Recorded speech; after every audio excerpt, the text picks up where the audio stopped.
Upon assuming office, we have, on behalf of government, engaged several times with the GNRMA to explore the best possible avenue to approve and implement the new conditions of service. While expressing our deep regret over the current impasse leading to the strike and the suffering patients enduring, the ministry states emphatically that government appreciates the invaluable contributions of Ghanaian nurses and midwives to the development of the health sector. Government remains committed to the needed engagement that will lead to the approval and implementation of the new conditions of service for nurses and midwives. Accordingly, government has directed the Minister of Finance and the Fair Wages and Salary Commission to, as a matter of urgency, lead the development of a roadmap to ensure a smooth implementation of the process. We engaged the leadership of all Nurses and Midwives Association within the health sector on 30th May 2025 to address their challenges and discuss the subsequent roadmap leading to the implementation of the new conditions of service.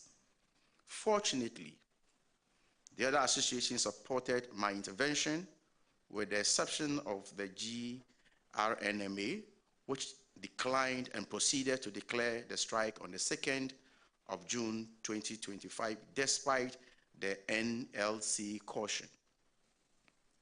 The National Labour Commission on Thursday, 5th June 2025, summoned all stakeholders to an emergency meeting to address the matter. However, the GRNMA failed to attend the meeting. Consequently, the NLC was compelled to take legal steps to declare the strike illegal and called on the GRNMA to immediately call it off in line with law. Yesterday, Monday, 9th June 2025, we invited the Fair Wages and Salary Commission to engage the GRMA, the Ministry of Finance, and the Ministry of Health to deliberate on roadmap for the successful implementation of the new conditions of service.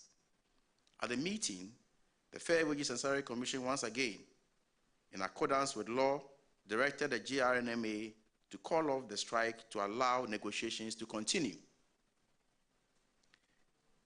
Government wishes to stress its readiness to further engage with a view to implementing the conditions of service in a manner that does not dislocate the national budget. We wish to draw attention to the fact that the conditions of service under reference are not captured in the 2025 budget and will completely throw the economy off gear if implemented immediately in the manner it currently exists. We are mindful of the serious economic consequences of unbudgeted expenditure and want to avoid the economic slippages that led to the hardship in the recent past. Government commits to continue to engage with the nurses in order to achieve a mutually acceptable outcome in the interest of the public. While working around the clock to resolve the impasse, the Ministry of Health has taken the following steps to mitigate the suffering of Ghanaian patients unduly affected by the strike. The ministry will, in the next few minutes, publish a comprehensive list of facilities to complement facilities where nursing services are lacking and where patients can seek health care. Given the urgency of the situation and suffering of the patients,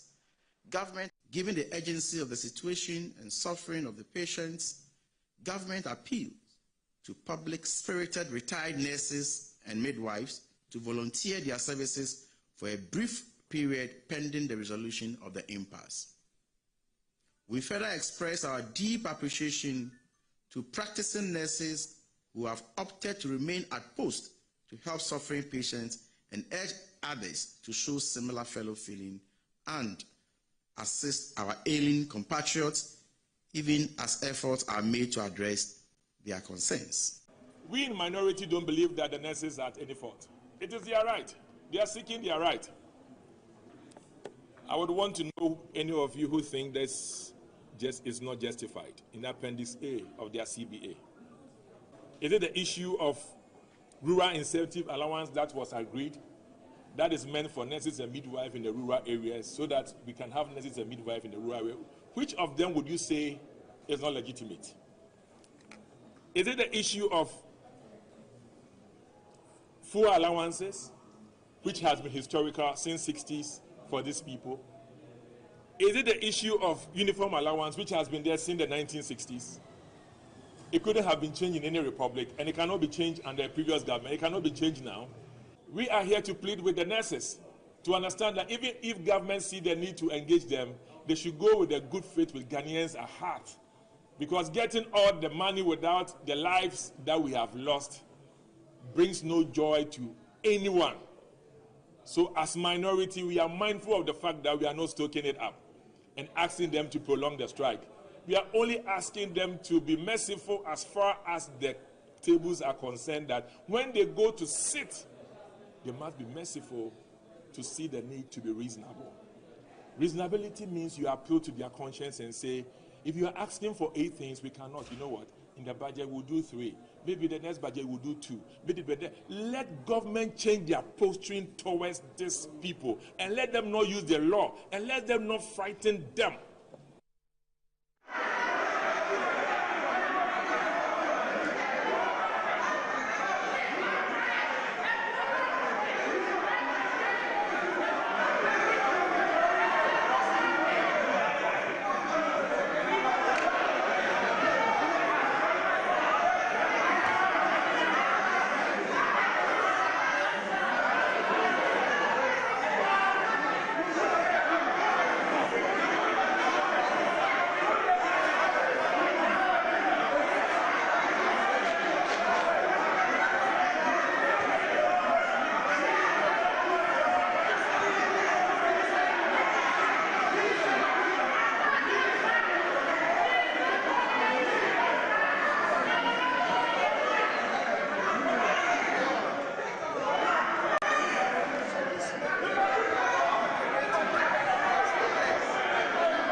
Have not done this unilaterally.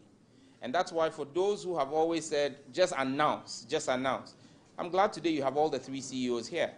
And we will not have an instance where you would see people either go to court to challenge the directive or go to the electronic tribunal, but we have worked together to get to this point. And that's the value of consultation. They say the patient dog, it's the fattest bone. And once again, I extend my gratitude to the CEOs for the work they have done over the last 4 months with me to get to this place. It's not the end of the journey. There's still a lot more we will do together for the Ghanaian people to make their businesses profitable, but to make data accessible and affordable for the Ghanaian people. So yes, it will come at cost to them, but they also know that they have a responsibility to the Ghanaian people. In my address, I spoke specifically to the telecell intervention that we're making. apart from the fact that we've offered both Telecel and, maybe because I use their official names, Ghana Telecommunication and Scancom. Scancom is MTN. Ghana Telecommunication is Telecel. We've offered them spectrum. Now, just so that we appreciate what it is, the ability to give you quality of service, the ability for you to be able to stream your data or your videos without them buffering, depends on the amount of bandwidth and spectrum, and the amount of bandwidth, and that also depends on the amount of spectrum that the telecom companies have. I know that both companies, including even AT, have been asking for spectrum for the last 4 years. They've not gotten it. But that's why I said it comes back to diagnosing what the problems are and fixing them. And that's why we're offering spectrum to MTN, we're offering spectrum to Telecel, and both companies, as a sign of their commitment to improving quality of service, have agreed to buy the spectrum that we're offering to them. Spectrum is also not very cheap. I must be honest about that. It's pretty expensive, but they are paying for the spectrum. Once we complete the deal by the first week of July, that will give them additional spectrum and bandwidth that they can then use to improve the quality of the network. Again, it is not a switch that gets turned on immediately they get the spectrum. They need to do investments in their network. They need to bring in new transmitters. They need to bring in new switches. They need to do configuration. And that's why we've given them a quarter, 3 months. So if you listened again in my speech, I spoke about the fact that we're giving them spectrum by end of July. First week of July, we expect that to be done. But we expect them to complete it by the deployment of that spectrum by end of Q3, which is September, July to September. And I've asked the regulator to immediately begin testing for the improvement in the quality of service in Q4, which is October to December. Government is broke, government is broke. But people are spending billions to go inside the government that is broke. Have you ever seen a minister who resigned because government is broke before? Government has no money. Have you ever seen a governor who said, ladies and gentlemen, when I was elected, I thought the government had money. Now I discover government has no money, I resign. Have you ever seen it? Government has no money, but they are bringing money out at election time. Where is that money coming from? So they are lying. What is happening is that there are two types of wicked people in government. Type 1, they eat current money. Any money they find in government, they will eat it. They are wicked about that one. There is type 2. Type 2, they eat current money and future money.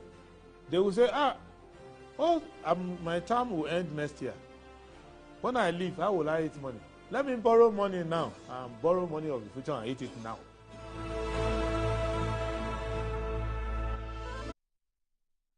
So today is the 11th of March, 11th of June, 11th of June, 2025. Good morning. Welcome to Good Morning Ghana on Metro Television. My name is Awudu Moro, and it's a pleasure coming your way. And it's a beautiful Wednesday morning. Thank God we're still alive and kicking, and we're back again to join the nation's conversation on what's happening in our dear country, Ghana. And so it's a massive privilege to the Almighty God for seeing us alive and kicking. And so I'll go straight ahead and look at the front pages of the newspapers we have received this morning. And Daily Graphic is reporting that nurses strike. Government committed to dialogue. Minister.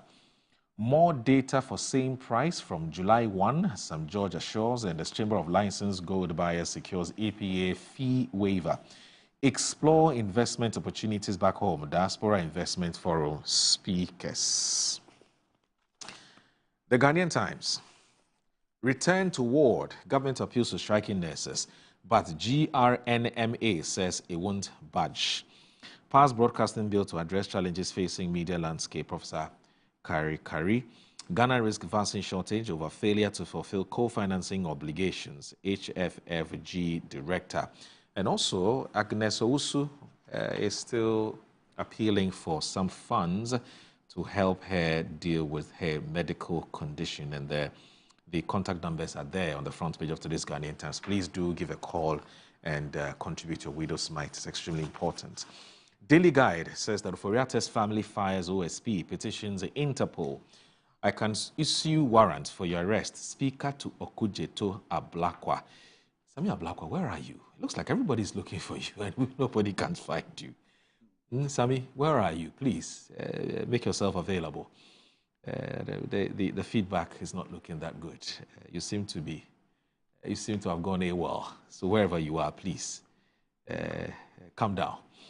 Oil cartels go after SML, OSP, National Security Ransack offices. Cozy writes to Vice President, I can't direct data price reduction. Sam George. Nurses' demands will throw economy off gear. Deputy Minister Finance. The Insight. Boga law coming to probe overnight wealth, questionable lifestyle of politicians, government officials, others. Iran condemns fresh U.S. sanctions. Don't suffer in silence. Embrace Mahama cares for support. First Lady urges patients with cancer, diabetes, others. Consider continuing the Creative Arts School project. Ejako appeals to President Mahama. Galamsey allegations. My son's hands are clean. Diasu Hene defends new DCE. And Iran condemns fresh U.S. sanctions. The Inquisitor. Tracing the loots. Nanes men on OCCRP ACAR watch. Startling revelation soon. Stop press. Dr. Sledge on anti-graft agencies radar. Security threats at GLIS. Parents, teachers call for action. Anti-corruption fight. Parliament drafts law on the lifestyle audits, according to Babing. The Herald. NPP element used fake farms for millions of Exim Bank loans, and the Akufo-Addo administration, Yoko investigates. Foreign Minister pledges overhaul of embassies amid service complaints. Why Indians fled with $30 million Tamale Wale Road project cash. Nation wrecking clause technocrat exposed. Bagwin touts Ghana's petroleum hub as strategic tool. The Daily Statesman. Mahama energy sector measures punitive. Minority outlines 3-point plan to tackle crisis.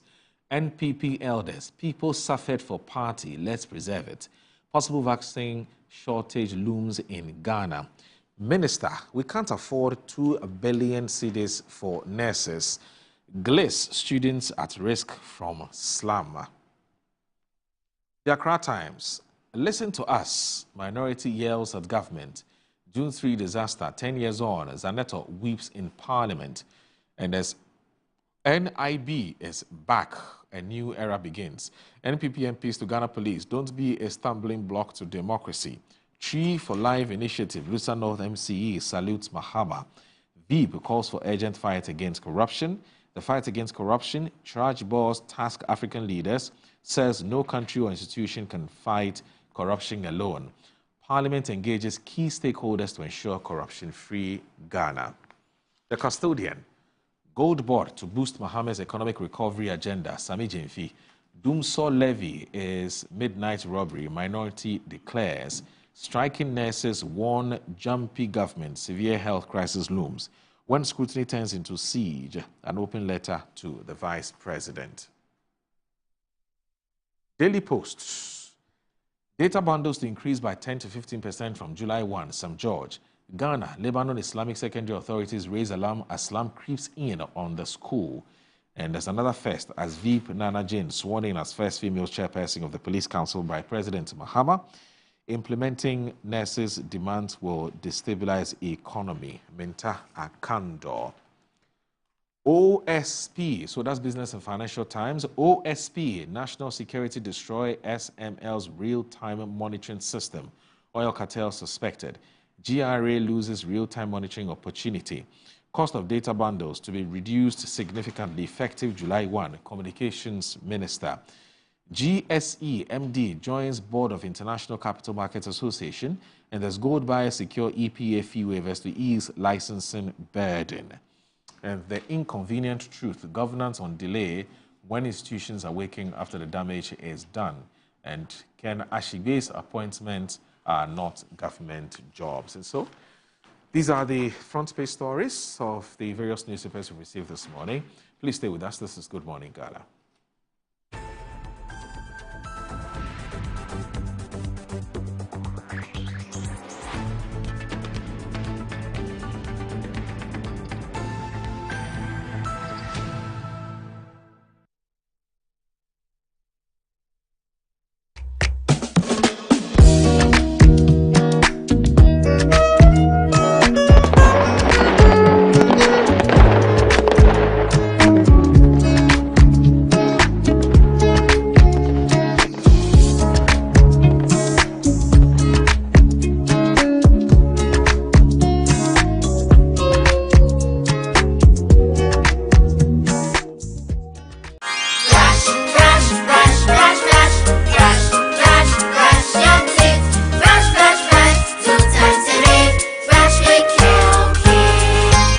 my friends, my name is Kelkit Toothpaste. Wow. I was made to be gentle on your gum but protected. I will protect your teeth from cavity, make your teeth whiter, stronger, keep your mouth fresh all day. And best of all, I'm strawberry flavored. So put on a smile and try me. That's amazing. Just try me. That's my job. If you say so, jump on my brush. Makes your teeth stronger, chicky whiter, chicky stronger. Yay! You did it! I'm glad you like your new toothpaste. Don't forget to brush both day and night. Kelkits, happy smile.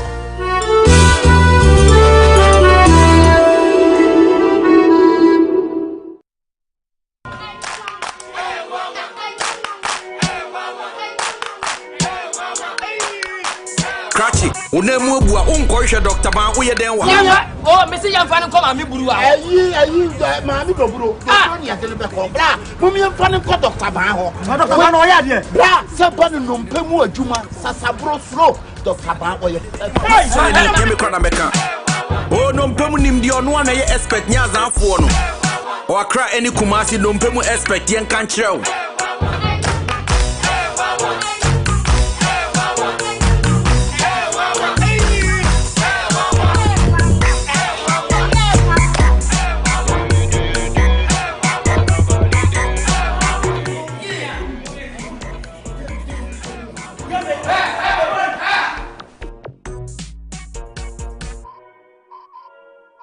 I'm a brand manager.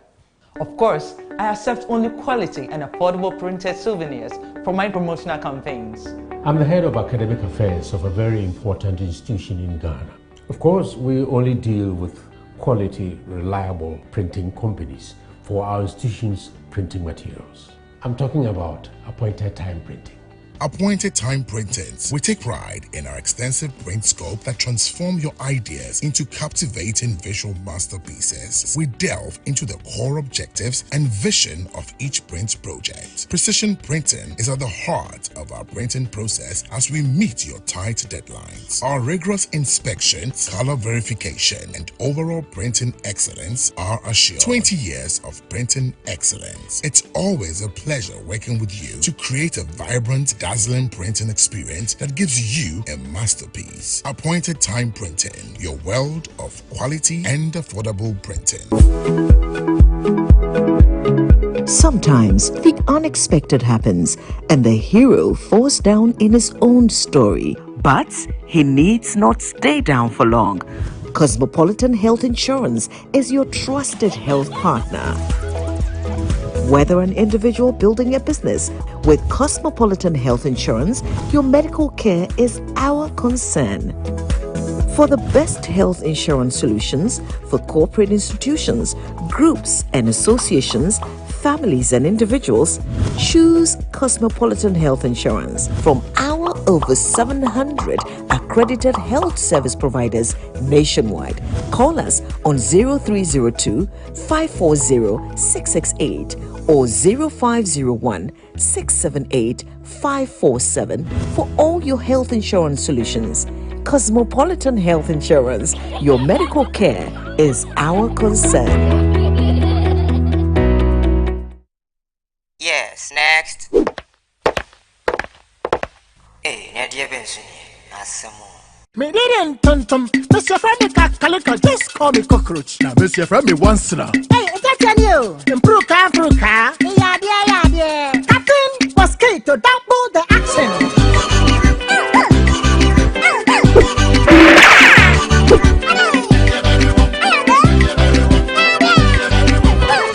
Me did this sasso spray. Mr. Friendly sasso quell. Yeah, go to my sasso.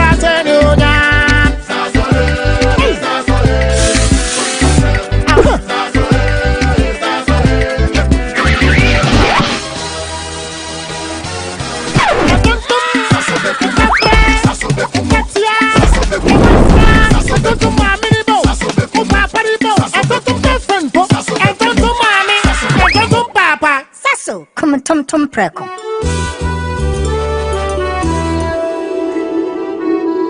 Buy affordable service plots and lands from estate masters. Currently selling our next cottage, located at the newly proposed Airport City, with a starting price of 25,000 Ghana cedis.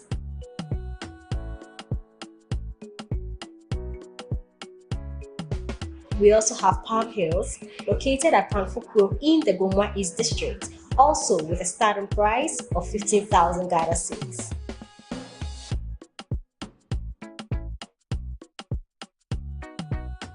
Available also is Coastal Park in Nakleku, which is a 15-minute drive from the Ningo Senior High School, having a starting price of 55,000 Ghana cedis. You will receive a free site plan with indenture once you successfully purchase a land from us. For any enquiries, contact the numbers provided. Estate Masters, your most preferred estate partner.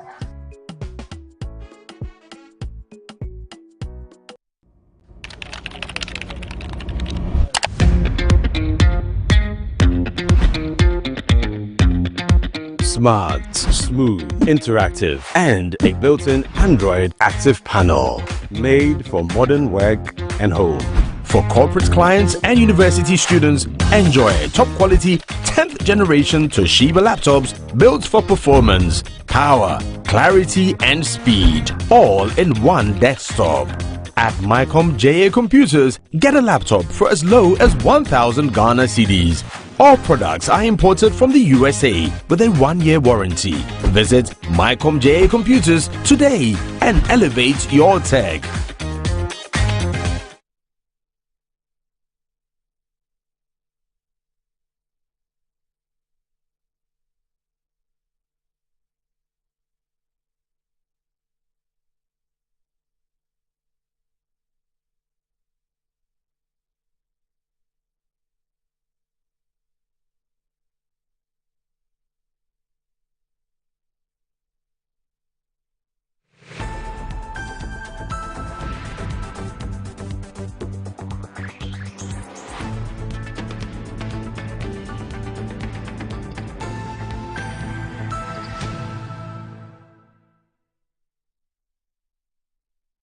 You're live on Good Morning Ghana on Metro Television. And joining me this morning are two gentlemen. In fact, one of them is a regular on the show, and the other is as and when he has time and he is available. He's in town. He will join us on Wednesdays or some other day. Now, joining us this morning, it's the managing editor of the Insight newspaper. That's Mr. Kwesi Pratt Jr. Kwesi, good morning. Thank you very much for joining us this morning. And also, joining us is on the other side is to speak for the NPP, is the man who is a member of parliament for the Efia constituency, Mr. Honorable Daku, I believe. Nyaku. I don't know why I keep calling you Daku. Daku, yes, that's Mr. Nyaku. And so, good morning, and thank you very much for joining us on the show. Good morning, Mario. It's always a pleasure. Thanks for having me. It's always a pleasure having you join us on Good Morning Ghana. And you know, you're one of the resource persons that, for some reason, a lot of my friends who watch the show seem to like your demeanor and your posture when you are delivering on the issues. You know, and you know, you have a lot of fans out there. Oh, thank you. You have a lot of fans out there.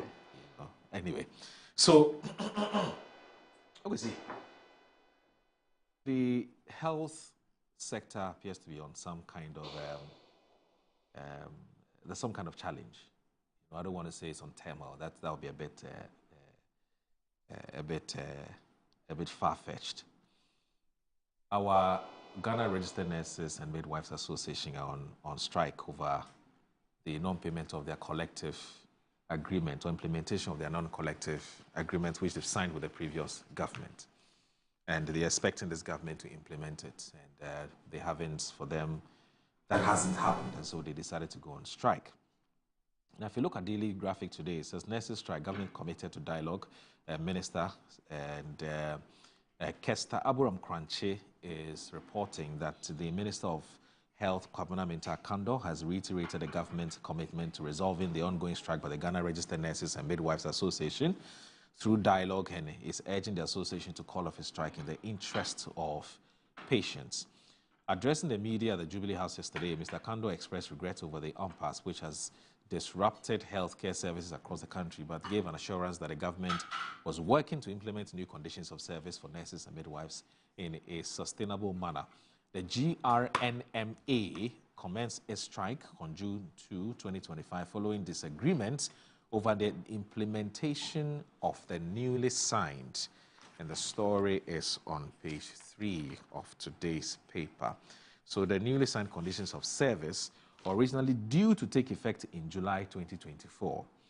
Now, despite interventions by the Minister of Health and the National Labour Commission, the association has refused to suspend the strike, which has been declared illegal by the NLC. Mr. Kandor disclosed that he had engaged the leadership of All Nurses and Midwives Association on May 30, 2025 to discuss the roadmap for implementing the new conditions of service. Fortunately, the other associations supported my interventions, with the exception of the GRNMA, which declined and proceeded to declare the strike on June 2, despite the NLC's caution. He further revealed that the NLC had summoned stakeholders to emergency meeting on June 5, but the GRNMA failed to attend. Consequently, the NLC was compelled to take legal steps to declare the strike illegal and called on the GRNMA to immediately call it off in line with the law. Now, the health minister emphasized that the government was mindful of the economic implications of implementing unbudgeted, expenditure. We wish to draw attention to the fact that the conditions of service under the preference are not captured in the 2025 budget and will completely throw the economy off gear if implemented immediately in the manner it currently exists. Now, Deputy Minister of Finance, Thomas Ampem, also emphasized that fulfilling the GRNMA's demands in full would add over 2 billion cedis to the wage bill, which could jeopardize the country's fiscal stability. He says, we're working to reset the economy and maintain a 1.5% primary balance surplus to ensure debt sustainability. Okay, so this is the problem we have at hand. Our nurses and midwives are striking over the non-implementation of a collective agreement. It was signed last year in May, and so that's the issue. I think it's important to recognize that there are several dimensions to this strike. Okay. It's not as straightforward as others would want us to believe. Right. The first complication is simply that it's not all the nursing associations which are on strike. Right. It is the Ghana Registered Nurses Association which has declared a strike action. I've heard representatives of other two nursing associations, say very clearly that they are not part of the strike. And they've gone on to say that the Ghana Registered Nurses Association has treated them with gross disrespect and so on. And therefore, they were unable to lend their weight to the strike action, even though they consider the demands legitimate demands. That's an important dimension which we ought to take into account in this conversation. Now, the other dimension is typified, or is brought into full relief by a story which was actually told on Radio Gold yesterday morning. There's a doctor, medical officer, who says that he has to carry out surgery on a midwife. And he doesn't have the courage to continue the process because of the strike, because he doesn't know whether complications will develop after the surgery and how that would impact on the health of this midwife. So he calls the midwife and says, look, I'm afraid that your surgery cannot come on. And the midwife's response is that she will make some special arrangements to take care of her recuperation. That's interesting. That's interesting. What is this special arrangement? She works in the hospital, so she can get nurses to come and look after her. Interesting. Because she works in the hospital. She can make some very special arrangements for her care. I'm just wondering, how many Ghanaians, if they find themselves in this situation, can make special arrangements for their care, their after-surgery care? How many? The Kayayes, the taxi drivers, the trotro drivers, the peasant farmers in the rural communities and so on. If they are faced with this situation that this midwife faces, would it be a sentence of death? Could it be a sentence of death? So that's another dimension that we have to look at. Then, of course, there's the dimension of the enjoyment of democratic rights by all citizens. And all citizens have a right to withdraw their services. The right to strike is a democratic right. How do we enjoy this right or insist on enjoying this right, without consideration of the consequences in some instances of the enjoyment of this right? That's another dimension that we've got to be looking at very, very seriously. Then, to what extent would we condone illegality? That's another dimension. Because from even what you read this morning, this strike was declared illegal by the Labour Commission. And last night I was hearing that a court had also affirmed the position of the Labour Commission that there's an illegal strike. And they'll take a decision by consulting their lawyer. That's what they said. They said they've not been served. Yeah, but it doesn't matter whether they've been served or not. There are processes that unions, associations, and so on have to go through before the declaration of strikes. So strikes can become illegal. You understand? Do we condone illegal strikes or we don't? That's another dimension. Now, the other dimension simply has to do with the health of the economy, and that is the position that the finance minister and other people in government appear to be advancing. And they're saying that, look, this whole package, including the 13th month pay, you know that the nurses are saying that they should be given a 13th month pay. Yes. So they'll be paid for 12 months, but there'll be a 13th month pay. You understand? And they're saying that, look, all of this will throw economic management out of gear. So let me perhaps let me walk viewers through what their demands are, or you'd want to land before I do that. No, I'm just pointing out the complexity of the matter. It's not a very simple matter. There's another dimension which has to do with the health of the national economy. Right. And the possible ripple effect that this industrial action could create. You understand? So I'm unable to piece it all together, but there are different dimensions to this industrial action by the strike. There's one other, and perhaps you would help us to verify the story.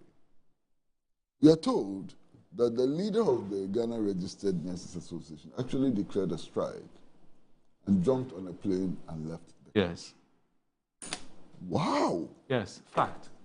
It's Is not it a a hearsay. fact? Yeah, she's out of town. In fact, the She minister declared a strike and flew out of the Yes, country. the minister said one of the difficulties he has in even dialoguing with the leadership of the association is because they're out there. So how is the matter going to be resolved when the leaders are flown out of town? And how are their members taking this situation where their leaders have declared a strike and are not available to engage government to address the very concerns that they have raised? That's another dimension, which I find extremely interesting. Let me say interesting for now. You declare a strike and you fly out of the country. You don't want to be reached. You cannot be reached. Your demands cannot be discussed. Unbelievable.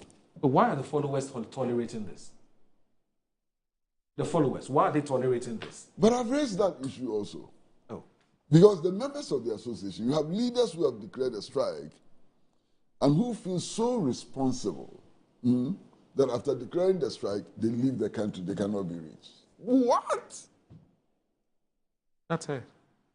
She's out of town. Unbelievable. I mean, I can't believe this. But there's another dimension. Yes. Okay. So, as far as I'm concerned, look, there is no worker in Ghana whose conditions of service are satisfactory. True. No worker in Ghana. Now, if you go to the ministries, you find senior staff who cannot make ends meet. Everywhere you go. I mean, the economic situation has so deteriorated that everybody is struggling to make ends meet. You understand? So we need to understand that the nurses may have very legitimate grievances. But is it only nurses who have legitimate grievances? I don't think so.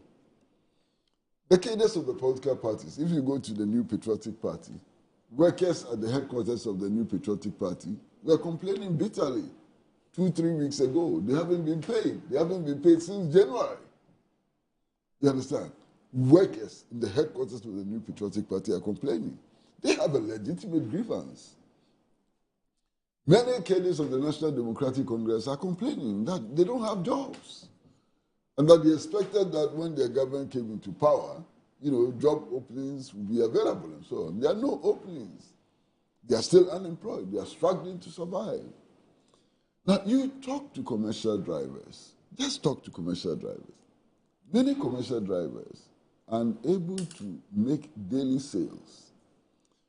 And if you don't make daily sales, car owners take the vehicle from you and you become unemployed. Yes. So commercial drivers go to money lenders at the end of the day. When they are not able to make their daily sales, they go to money lenders and borrow in order to pay their daily sales. That's how bad things are for commercial drivers and so on. So we are living in a country in which the working people really are suffering. And their demands deserve concern. And I'd like to place this nurses' strike within the general context of economic hardship for workers and so on. Now, how do we resolve this? Do we resolve this by recourse to strike action, by different sections and so on? How do we resolve this problem? These are the issues that we face. Because, look, we can resolve the nursing strike today, and wake up tomorrow morning with sanitation workers strike.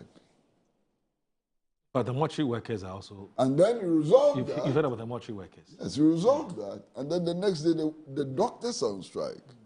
And then we resolve that. And then the next moment, engineers are on strike. And then the next moment, commercial drivers are on strike, and so on. This is where we have gotten to. So we need to find a solution to this crucial problem of an economy which is not able to meet the needs of its people. That's where we are. That's the issue before us. It is not just a nurses' strike, but a general problem of a failing economy which is not able to address the concrete needs of the people, whether they are peasants, whether they are nurses, or whether they are truck pushers. This is the crisis that we face. But you see, I get the point, but safe to say that in this particular instance, an agreement had already been reached, by the government of Ghana, whether MPP or NDC. An agreement had been reached. And so for these labor body, they are not dealing with a party government. They're dealing with the government of Ghana. And so we came to you with a proposal as government of Ghana. And you gave a counter proposal, back and forth, back and forth. We agreed on something. And then we signed. And that's why they call it a collective agreement, which is supposed to be would serve as their conditions of service.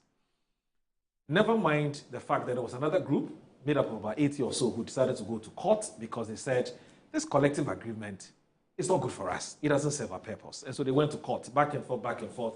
January this year, the court gave the final verdict. Now, as far as they are concerned, now that the court has given its final verdict, it then paves the way for the in their view, smooth implementation of this collective agreement, or basically an MOU which we have signed. Okay, go see. So, question for them is that, why did you agree, this deal with us, and then turn around to say the economy can't take it? Do you get where they're coming from? Yeah. So which is which? No, That's what the problem is. I fully understand the issue you're raising. Yeah. But there are some nuances which can also not be ignored. I agree. I mean, you're talking about secession. So NPP was in power. Yeah. Whatever commitments NPP made are deemed to be passed on to whoever assumes power after NPP. So to that extent, you're right. That's the correct legal position to take. Right. But you see, at the same time, it's important to realize that one government may feel that, look, we can sacrifice other things in order to cater for a particular need. Another government may come and say, no, I don't think that we need to sacrifice X, Y, Z in order to cater for another need. That's also reality, which we have to be confronted with. So we had a situation where this agreement was reached with the NPP administration. And then there's a new administration which has come and says, oh, let us develop a roadmap for implementation. As a matter of fact, I haven't heard anybody saying that throw the agreement away. They're saying that let us develop a roadmap for implementation. In fact, there are two issues. Is let's develop a roadmap, but before we develop the roadmap, can we take a second look at of this collective agreement? Because the current administration honestly thinks that this is too much to bear, even going forward. Now, the nurses are saying that no, we can't renegotiate because it is even against the labor laws. No, it does appear that we are. So that's where we are hearing from different sources. Okay. Because as I was driving into the studio this morning, I heard Mr. Akando, the Minister for Health, saying that, look, we sympathize with the nurses. Right. We know they have legitimate grievances and so on. But let us sit down and develop a roadmap. Okay. Now, some of the nurses are saying that, no, we are not going to sit down to develop a roadmap because that would be a negation of the agreement. Yeah. That's the argument they are making. So whatever it is, I would, if cool heads will prevail, advocate in the immediate convocation of a labor government forum to discuss not just the issue of nurses, but all the problems that confront organized labor and non-organized labor. So that there's a blueprint which applies to everybody. It needs to be done now, because otherwise we're going to head into crisis. And we're going to head into a crisis which is not the fault of the current government. The current administration came and met this crisis. Okay?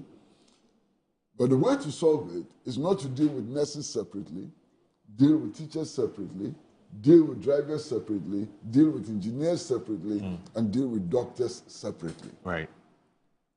We need to have a comprehensive approach which takes account of all the difficulties that we encounter, and an approach which also recognizes that the working people are suffering. An approach which recognizes that there are many workers whose so-called take-home pay is not sufficient to pay for transportation from home to work and back to home. That's the reality. You understand? There are people in this country who are getting 500 cedis a month, and they have wives and children and so on. So we need to review all of this together. Right. One, we want industrial peace. We don't want economic collapse, and we want to improve the conditions of work and life of the working people. Right. This is what we want to do. Okay. And we need to create some very, very special forum immediately, to address this question. This is not a problem for the Ministry of Health. This is a problem, it's a multi-sectorial approach that we need to do now. So if you look at the demands, majority of them border on money. And obviously it would have some kind of a fiscal impact, and could possibly throw a budget out of gear. So let me walk you through some of them. Now, so what you're asking: book and research allowance, uniform allowance, fuel allowance, 13th month allowance, which Uncle Chrissy Pratt talked about earlier. There's night out of station allowance. There's vehicle maintenance allowance. There's kilometric allowance. And then there's funeral grant. And there's annual professional license renewal fees. And these are their demands. There are a number of others. I'll look for them, but those ones don't necessarily bother on money per se, finance per se. Yes, I'll look for those ones and share with you. But In the meantime, I hope you know the contingency plans that the government has put in place, which is let's call back or let's recall retired nurses and so on to come and assist. Except that I don't know how fit those retired nurses are to be able to assist under the circumstances. But anyway, otherwise, Iguama. Thank you very much. Yes.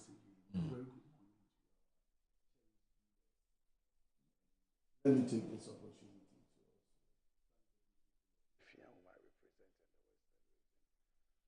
as well as today, the BEC people are starting their exams. Today, yes. So we need to wish them well.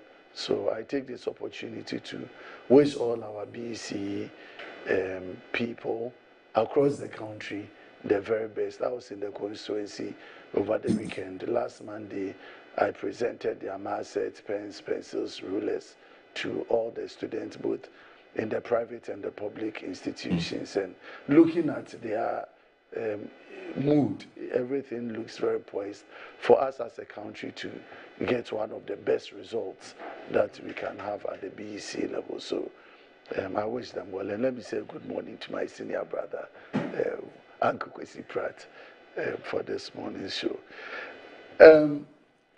I think the issues are not too complex as we are made to believe.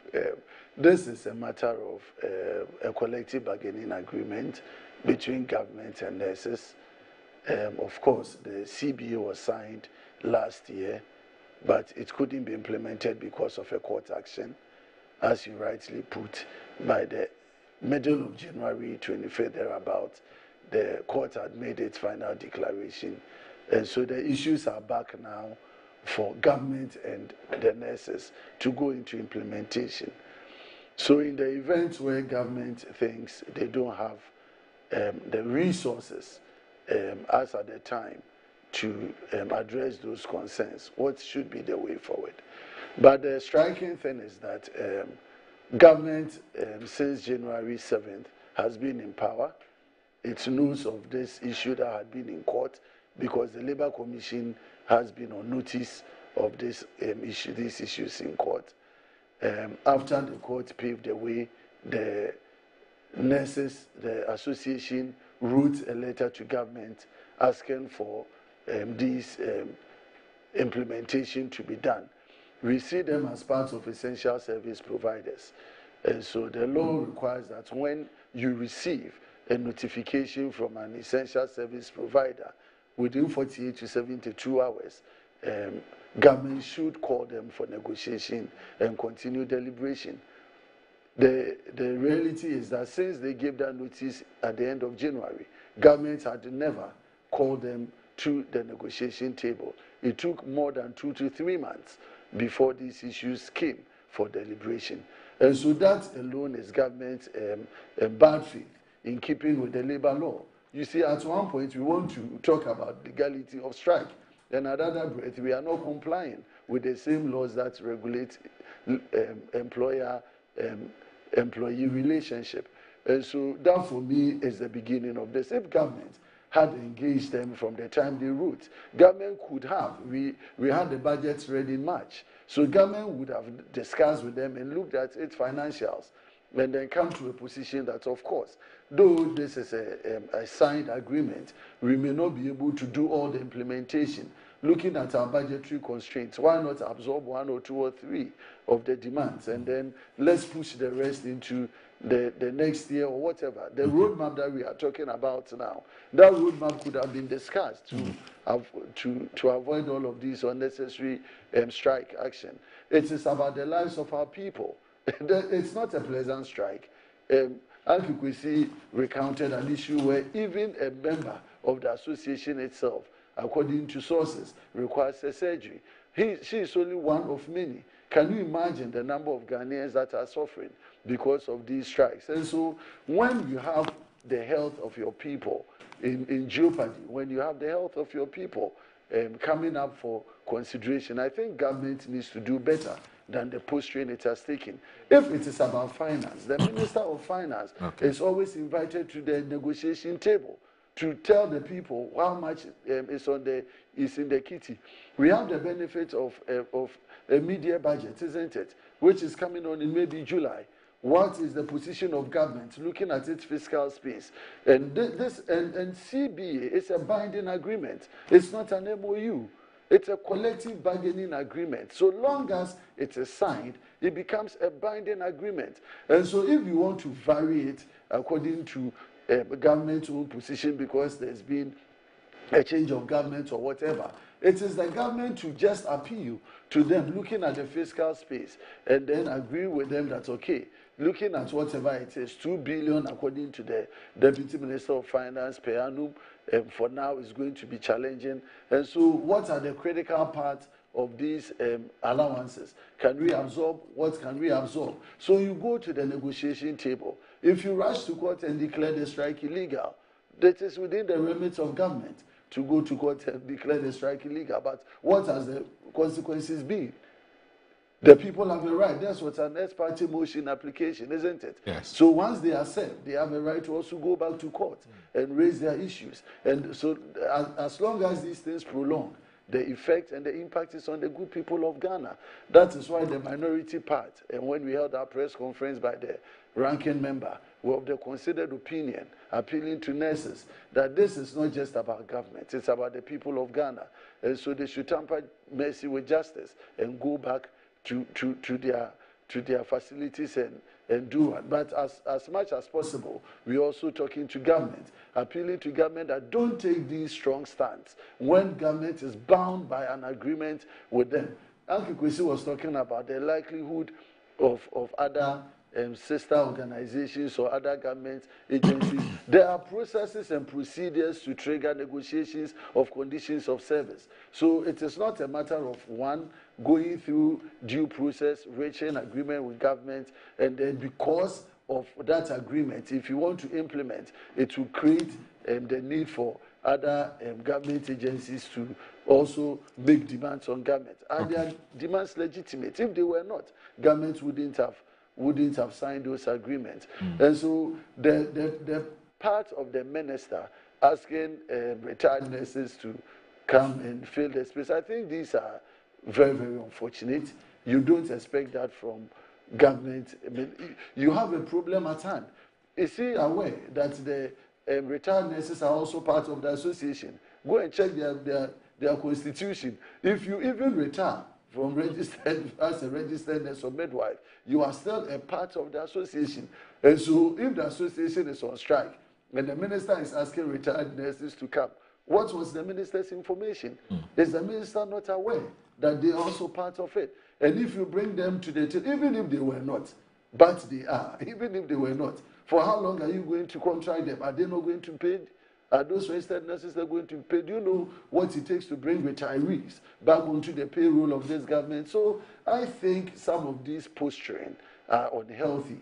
My indication was that the minister had been quite good in discussions with them when these things came up, but the challenge has been the compromises from the Ministry of Finance. So I thought the Minister of Health will continue to engage the Minister of Finance and try and bring finality to their demands and not to threaten the nurses. But engage who? The leadership is out there. No, they've flown out of town. I don't think government has said that they've called for meeting and the leadership have not shown up. They have said. I have not heard that. And if someone is traveling on official or whatever assignment, they always have representatives that will stand, that will hold the fort. Okay. So I don't think their absence is material for non-negotiation. Once they're out of the jurisdiction, they know the seriousness of this action. So they would have necessarily have representatives who would stand in and speak on their behalf. And if they need to come back, I know they will come back and do the proper thing. And so if government wants to engage, and we had this issue of roadmap, is it roadmap as in acceding to some of the requests, like you were also indicating? Then Uncle Kwesi said you are hearing from different sources. I'm hearing from you two sources. The first source is that, okay, we agree to the terms, let's look at the roadmap as to its implementation. I think that is where we are. that is what should be done. The government should look at the issues before them. What can the budget absorb for the 2025 fiscal year? What can be moved into 2026? Even if you can't absorb all, you can even renegotiate and move some of the implementation to 2027. It's all about dialogue. But the group is saying that you either implement it now. We're not interested in any long talk. Just implement it now. They've taken a stance. They don't want to shift. No, Moro, we've all been to negotiations before. Okay. We all know how discussions go. You can always come from a very hard line. But it depends on what the counter offers are. Okay. If the counter offer is that I can't do anything because I don't have the fiscal space, what do you want me to do? So it is about the posture. If government is ready to agree and say that I'm going for mediation, if these things have come up in August, September, I wouldn't be here saying government should absorb, because then appropriation would have been revised and passed by Parliament. But we have the opportunity in June, July. Okay. And so it is up to government to look at the demands and say that for this fiscal year, why? The energy levy that government brought, was it the intention of government as of January to bring an energy levy? It didn't. But when government saw it necessary, under a certificate of urgency, it came to Parliament and passed it. Why can't government do that negotiation with them and reach immediate agreement? It is about the health of our people. All right. People's life are at stake. We cannot bring back lives that are dead as a result of this strike. And that is why the minister, who is supposed to superintend over the health of this country, should be concerned and stop this issue of waiting to call and back up retired nurses who are already part of this. And you think they will come to affront the needs of them if they had this benefit? Do you think the current generation will do that? Okay. I'm so very happy that the Honorable Member of Parliament is able to describe the situation so graphically. People can die. It's even possible that people are dying. I don't have the statistics, but it is possible that people are dying and so on. And then you have the Ghana Registered Nurses Association, whose leaders declared the strike and left the country. You know why they left? Where they are going to? You know the purpose of their strike? There can be no reason for declaring a strike and leaving the jurisdiction.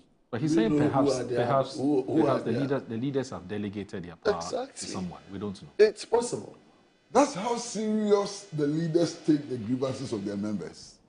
They delegate when it comes to putting their grievances, fighting for the resolution of their grievances. They delegate power. Yes. That's how serious they take the grievances of their members. That's a statement by itself, you understand? But you paint a very graphic situation. If you were a minister of health, what would you do under the circumstances? The people who declare the strike are not available to be spoken with or to.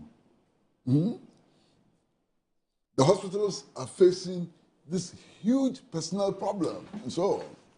And as you say, people are dying. What do? You look for some measures which may not bring you optimum results, but which can cushion the situation. And recourse to retired nurses and so on is not a measure which I'm sure the minister would have taken if he had not faced all the pressures that he's facing today. You understand? In some jurisdictions, extreme measures like, the importation of nurses, have been applied and so on.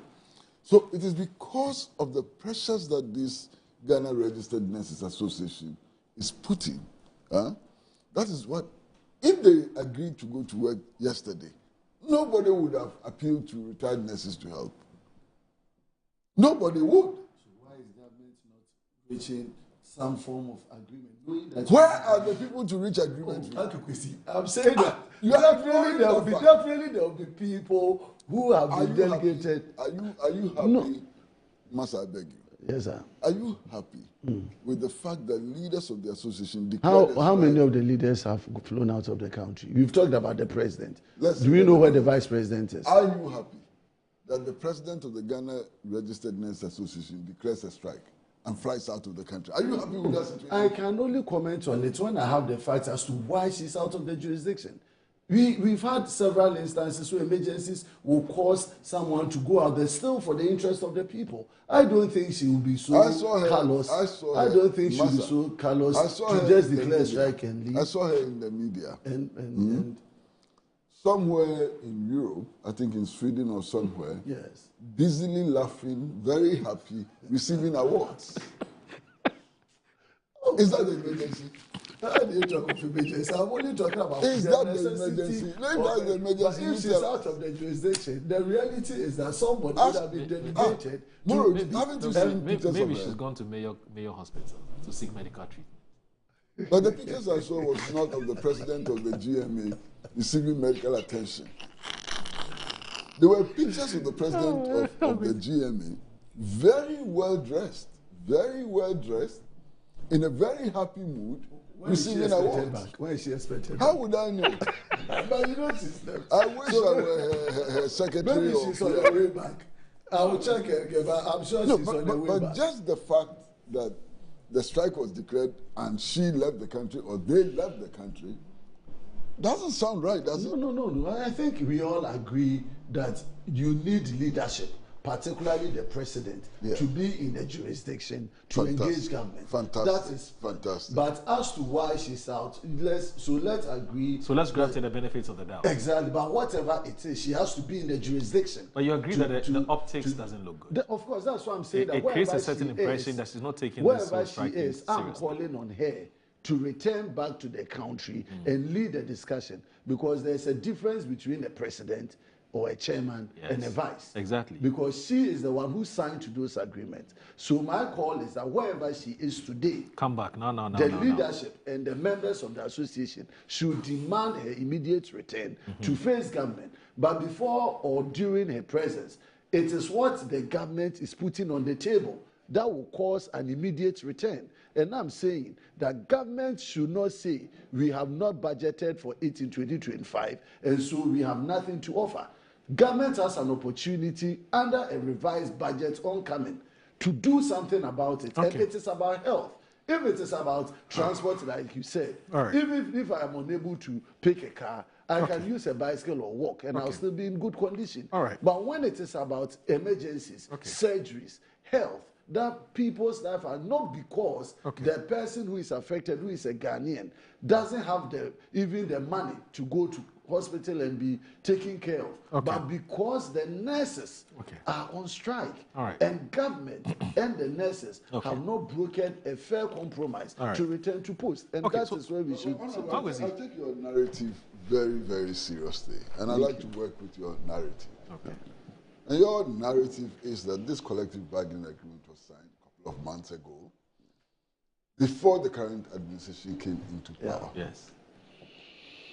There were other nursing associations which felt that the agreement was not in their best interest. Yes.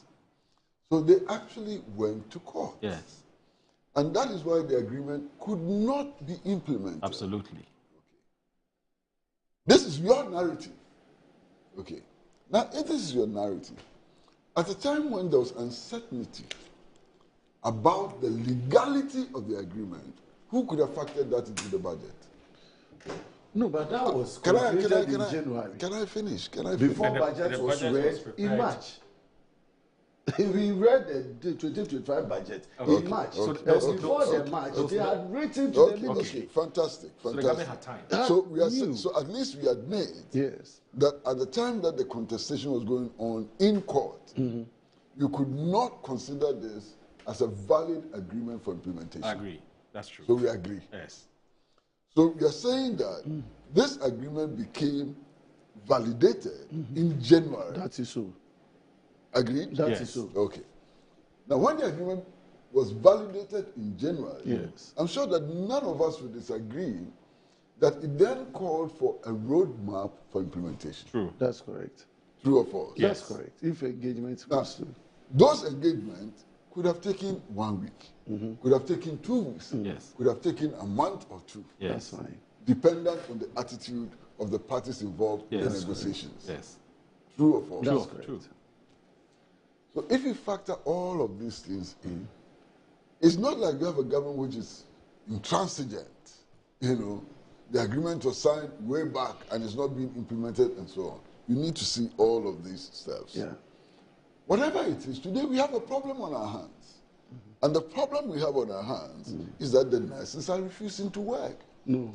And us, pardon? So the challenge was that when they notified government after the court's decision, government did not call them for engagement. So government brought the budget without engaging them.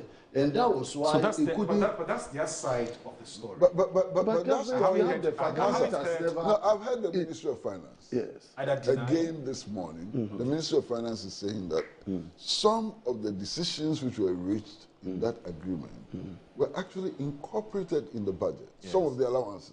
In fact, the Ministry of Finance has said that. The Ministry of Finance has said that those which were factored in the budget, they are ready to pay now. Okay? So then it seems to me that the unfinished business has to do with what was not factored in the budget. In which they're insisting. And when that will be paid. Those are the outstanding issues. Yes. So it's not as if even government is saying that, look, all these demands are not realistic, we are not going to meet them and so on. They're saying that, look, we accepted some of the demands which we incorporated into the budget. For what has not been incorporated into the budget, we are ready to sit down with you and work out a roadmap for implementation. It may cause some delay. It may cause some discomfort. But everybody in the process is suffering some delay. Everybody in the process is suffering some discomfort. You understand? So if you have a situation where the striking nurses say that as for us and us alone, we don't want any discomfort, we don't want any delays, we want what we want and it must be now. That's the problem. Yeah, but especially given the importance of their work. Nurses are very, very important people. I mean, the doctors will tell you that they cannot perform their duties without nurses. So when it comes to healthcare delivery, nurses are a very important category. And we should treat them with utmost respect. But here are the difficulties, you understand? And how do we address these difficulties? That's the challenge. But you see, Honorable, if you would permit me, maybe not now, at a certain stage, I will give you my very humble advice. Give you a very humble advice as a political leader and as a member of a political party which finds itself in peculiar circumstances. Maybe that will be later. You know. All right, so speaking about health, we do know that our former finance minister, Ken Ofori-Atta, is receiving treatment at Mayo Hospital. At least that's what his lawyers tell us. How do you know that? That's what his lawyers tell us. That's the claim. Yes. Yes. So that's what his lawyers tell us. Fantastic. And but the Office of the Special Prosecutor is insisting that he attends to the invitation for him to be officially charged and statements taken and then take it from there. Now, the latest twist to this saga, or ongoing saga, is that the family of the former finance minister, Ken Ofori-Atta, have actually waded into it, and they are making a number of demands. Now, when I saw this statement 2 days ago, I was a bit hesitant in, taking it seriously, basically. And my reason was that it was a letter which had no signature. We didn't know who exactly were these family members, whether they were a nuclear family or whether they were an extended family, etc. But then I noticed that almost all the newspapers, well, most of them would say are credible newspapers, and even some of the online portals have carried it. Maybe they don't have the same concerns that I do have. And so if you look at today's Daily Guide, for instance, it's also been published in today's newspaper. And it says, Oforiatta's family files OSP, petitions Interpol, and the story is on page 3. And it says that the Jibril Abdul Razak says the family of former Minister of Finance, Ken Oforiatta, has hit back at the office of the special prosecutor for re-declaring him wanted and a fugitive of justice, as well as causing him to be placed on Interpol's red notice. The family, in a strong worded statement, has made several allegations against the office, including abuse of administrative power, violation of human rights, and manipulation of judicial process. Now, the family has also petitioned the National Central Bureau and the Commission for the Control of Interpol's files for deletion of the red notice issued against Mr. Oforiatta. The reposting of the wanted poster was a premeditated, theatrical stunt, a public lynching to portray a man scheduled for cancer surgery as a fugitive from justice, the family indicated in the statement. The family has also provided clarity that the former minister will return to Ghana after his June 13 surgery to face accountability, which is not evading. The OSP on June 2, 2025 re-entered the name of Mr. Oforiatta on the list of wanted persons and declared him a fugitive from justice in relation to an ongoing investigations into corruption and corruption-related offences. Now, the office has triggered processes for the issuance of an Interpol red notice of a location and provisional arrest of Mr. Oforiatta in whichever jurisdiction. Now, this was after it turned down a request by lawyers for Mr. Oforiatta for a video recorded session instead of the in-person session requested by the OSP. On June 5, 2025, Interpol placed Mr. Oforiatta on the red notice and said he's wanted on the charge of using public office for profit. But the former minister's family is accusing the OSP of sidestepping both legal and administrative processes and rather bent on publicly humiliating Mr. Oforiatta while ignoring the health challenges he is facing. The family has also accused the OSP of likely manipulating evidence to procure an arrest warrant dated February 11, 2025, before declaring Mr. Oforiatta wanted and a fugitive from justice on February 12. The arrest warrant was procured under unusual circumstances. The court records are not clear as to how the OSP secured the arrest warrant without a filed affidavit, which is a matter pending in court for which the Interpol office at the Ghana Police Service had been served, the family noted in the statement. The family further indicated that following the unlawful declaration in February, the OSP has taken to the Human Rights Court for using media briefing to declare Mr. Oforiatta wanted, a power not sanctioned by law. The family is not happy that despite the pendency of the case, which is scheduled for a ruling on June 18, the special prosecutor on June 2 disregarded the ongoing proceedings and contemptuously repeated the declaration of Mr. Oforiatta as a wanted person, even though he was ready for a video-recorded interview while attending to his health, to allow the OSP to elicit a caution statement until he's fit to return to Ghana. So, Mr. Gusibrat, the family of Mr. Ken Oforiatta are not happy for a number of reasons. Do you agree with them? Well, I share the concerns that you expressed earlier on. Yes. And these concerns that I've seen a piece of paper with these claims on the piece of paper. Yes. I've seen no names at all attached to these declarations and claims and vituperations and so on. I've seen no names at all. So I don't know who, issued this statement. And the question of capacity has not even arisen as yet. And so on. So I share the concerns that you raised. They are legitimate concerns. Be that as it may, there are issues about the laws of Ghana. There are issues about investigations into suspected corruption. I'm using my words advisedly. And there are issues about, really, the presence of persons of interest, suspects and accused persons, in investigations and so on.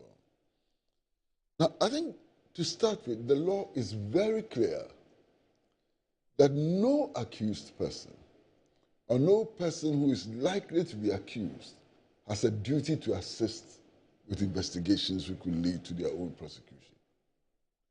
So even if you commit murder, you cannot be forced to make a statement. You understand?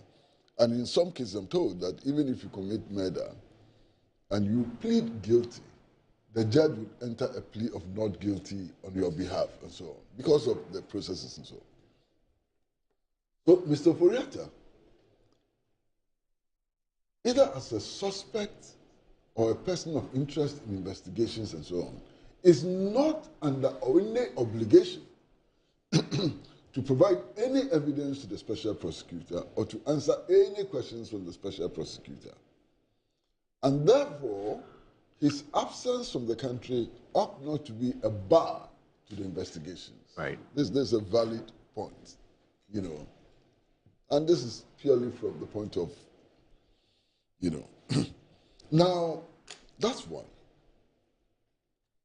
Two, Mr. Foriata himself has said that he's willing to come to answer questions. So he's not insisting on his right to remain silent. Okay? He's not insisting on his right to remain silent. He wants to come, he wants to answer questions and so on. But he's claiming that the bar, what prevents him from being here, is his health. And I find that extremely strange. My brother, if you did a study and you went to our prisons and holding facilities, which would include the cells and so on, I'm quite sure that you'll be amazed at the number of people in prison, either facing conviction or on remand, who have the same health condition that Mr. Foriata has or worse. Prostate cancer is not some strange disease from Mars. Many men after 45 get prostate cancer. So there are many people who are facing prosecution, who are being interrogated and so on, who have that. And I think one of the things that our law does is to state very clearly the principle of equality before the law. You understand? Now, last week, my good friend Felix Ofosukwachi brought up the case of somebody who was tried in the ambulance matter. A guy who was claimed was partially blind at the time. He had health conditions which were so debilitating he couldn't walk. That's Mr. Animena. He was in a wheelchair. And so, the health ministry. Aye. Under the previous administration, he was wheeled to court to face trial. Right. How is Mr. Ken Ofori-Atta different from this guy? In terms of rights, in terms of law and so on. How is he different from this guy? He's certainly not different from this guy. Then, my brother, there's something else which I find most interesting. Okay. Mr. Ofori-Atta claims that the reason why he cannot be in Ghana to assist with investigations and so on is his ill health. Yes. How do you prove ill health? Do you prove ill health by sending laboratory reports? You don't send laboratory reports. When I read the statement which was made on his behalf, that statement indicated that he was willing yes, to show, how do they call it, a pathologist laboratory examination report to the OSP. How do they call it? Is it a biopsy? A biopsy. Yes. That's a laboratory report. Yes. That's a laboratory report. Now, somebody like Mr. Ken Ofori-Atta, given who he is and what he became and so on, he doesn't know that a laboratory report is not valid evidence of illness. But haven't you seen the doctor's letter to all of us? Hold on, my brother, hold on. I'm coming. I know what I'm talking about. Okay? So a lab report is a useless document. It doesn't attest to anything. Yes. That's number one. Number two, a Ghanaian citizen has written to the hospital in question. Okay. Yes, a Ghanaian citizen has written to the hospital in question. Okay. Asking about just basic facts. Is he in the hospital? Is he being looked after? With his health condition be sufficient grounds for him not coming to Ghana and so on?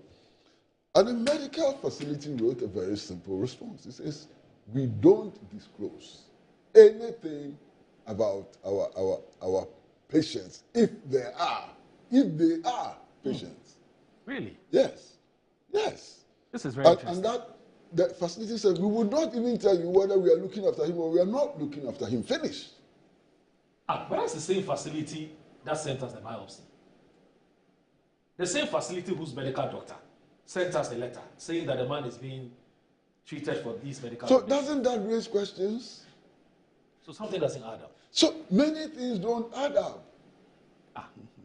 You see, many things don't add up. You know. And this person who has written to the hospital to get some to inquire about some basic facts. You know it as a fact, or this is what I know it as a fact, and I was reluctant to mention names, but if you push me, I will. Okay. 2 days ago, yes, I watched Kevin Taylor. Okay. Okay. Okay. And he posted the letter he wrote to the hospital and the response of the hospital. Clear. I see. He posted the letter he wrote to the hospital and the response of the hospital. Clear. You understand? So there are questions, there are doubts, and so on. Now, whatever it is, there is also evidence of people having been tried in absentia and convicted in absentia. Yes. I don't see why the OSP, if he sees with facts, sufficiently suggesting corruption on the part of Mr. Kenufo-Addo, cannot proceed with prosecution. There's no reason why he should be here before the process of prosecution can start and even end with the possibility of a conviction. So the SP should get on with his job. He should get on with his job. But if there's no hindrance. But if a description of somebody as being a fugitive from justice is raising all kinds of issues, imagine the person is convicted. What it means is that wherever you are, do we stop prosecution because issues are being raised? Do we stop conviction because issues are being raised? Not at all. Do we stop investigations because issues are being raised? We don't. So that the person in question must understand that whether or not you decide to come to town, or whatever to happen to you, once a decision is made by the court, that's even more serious. Yeah, you will not have the right to defend yourself. You are waiving your right to defend yourself. In fact, last week when this matter came, I remember Mr. Kwesi Pratt was saying that, of course, based on interactions he's had with some lawyers, it serves the purpose of somebody who is being investigated to make yourself available. Because that's, of course, if you believe that you're innocent, you make yourself available for the process to take place. It's better for you than to avoid it. If you are convinced that you are innocent, and you can prove your innocence at the level of investigations, it stops the trauma of having to go to court and all of those things. Unless, of course, the prosecution is malicious. And there are instances of malicious prosecution and so on. So it's in your best interest to cooperate with the investigating authorities in order to establish your innocence so that the matter doesn't travel beyond investigation. But if you don't care, and these choices, there are many choices, and we make the choices with our eyes open. Yeah.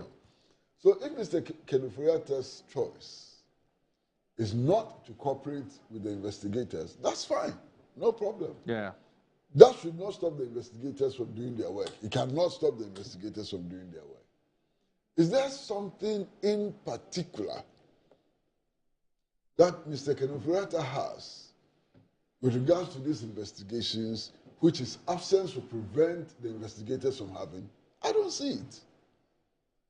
Perhaps the only ingredient which will be missed will be the determination of his demeanor. His demeanor, because in investigations, a person's demeanor can also become a factor in the investigations.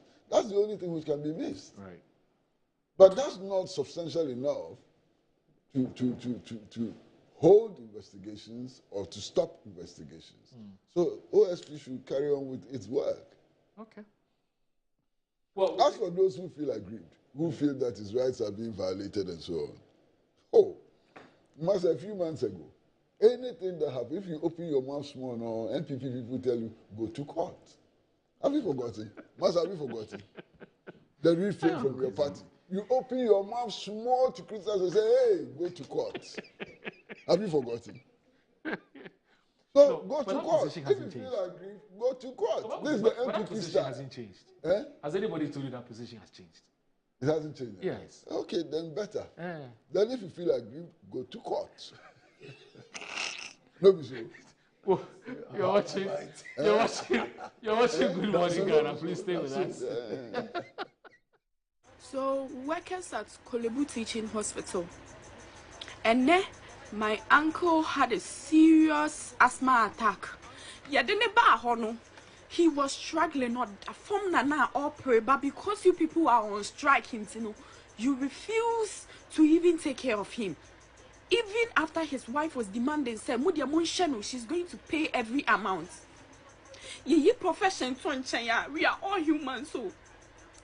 A young man at the age of 30 years, he married just 3 years ago. 3 years ago, so yeah. This December will be 3 years. He doesn't have a kid. He had an asthma attack. I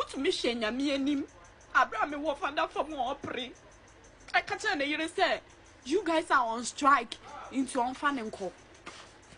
Yeah, Damasi, he's dead. Yeah, the not question what you. Yeah, Damasi, we are grateful to you people. See a profession soon share, Mumma and Kasi and any power. And you money and I be. Now, so we are some men show your when men yanny bonnet. He is dead. Yes, woo. Thank you to whoever they met there. Where you man and I, oh, yeah. Yeah, that's it. Yes, so, yeah, the idea of we will bury him. A radimo where you man and costu. No more quatenting. You, that person that was in charge.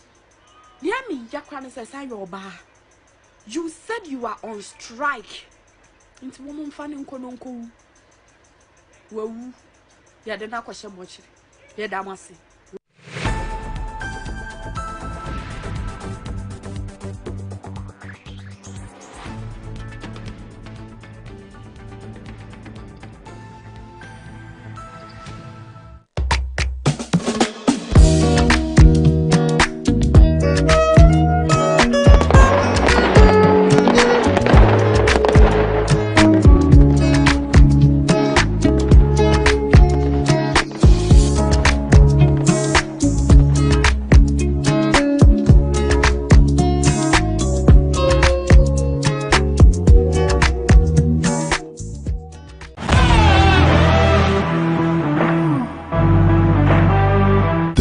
Car Center in Ghana, offering unparalleled round-the-clock service in autos and accessories.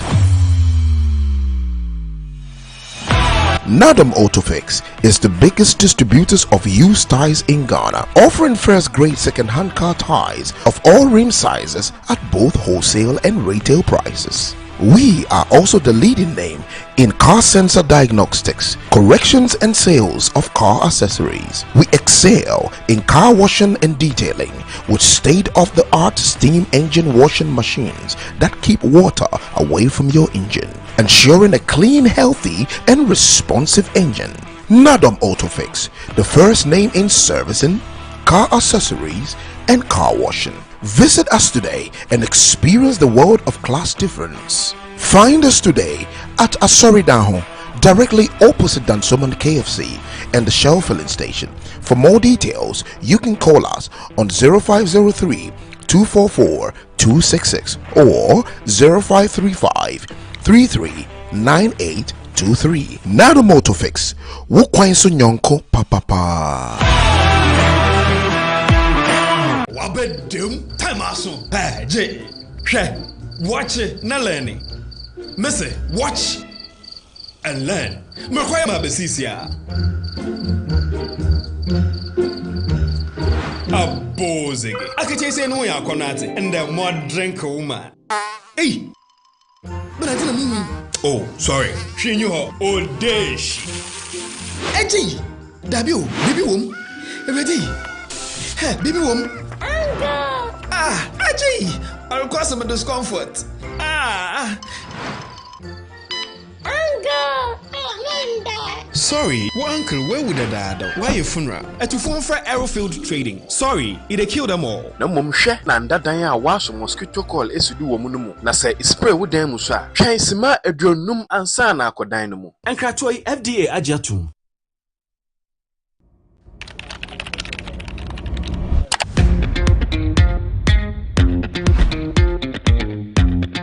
Smart, smooth, interactive, and a built-in Android active panel. Made for modern work and home.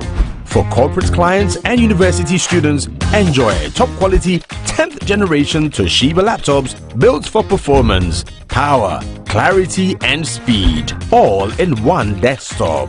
At Mycom JA Computers, get a laptop for as low as 1,000 Ghana cedis. All products are imported from the USA with a 1-year warranty. Visit Mycom JA Computers today and elevate your tech. MGO Logistics and Supply is your trusted partner, providing seamless solutions for all your procurement needs. From sourcing products to managing imports and exports, we ensure smooth and efficient transactions every step of the way. Whether you require goods from across the globe or need assistance in exporting your products to international markets, we got you covered. General Trading is at the heart of our expertise. We specialize in a wide range of products, catering to various industries and markets. As a trusted dealership in building materials, we provide high-quality products that meet the demands of our construction projects. Additionally, we act as manufacturers' representatives, connecting producers with distributors. Our expertise in logistics is the backbone of our operations. We plan and execute transportation and delivery of goods, ensuring they reach their destination on time and in optimal condition. MGO Logistics and Supply, guaranteed satisfaction. Where to get Polytank? Oh, and you're up fine. Go straight. No, I want left, right. That's right. Ghana na ye wono. So when you do more, and ye data. Oh no! Abe, na here. Me pe Polytank ato. Enu tin na me nua ba otu ko bia be na ba hayo. Ofu ko bia, e de enjoy ye kura. Akuya bulambo kotoman. Emu ha. Like they took my eyes. Go to the distributor and you give the original Polytank. We get a sound. Polytank. Papananka Sankasa.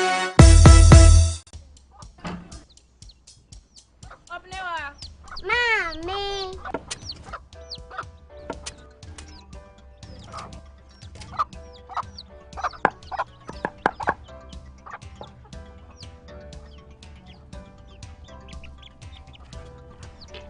Michelle say, fe.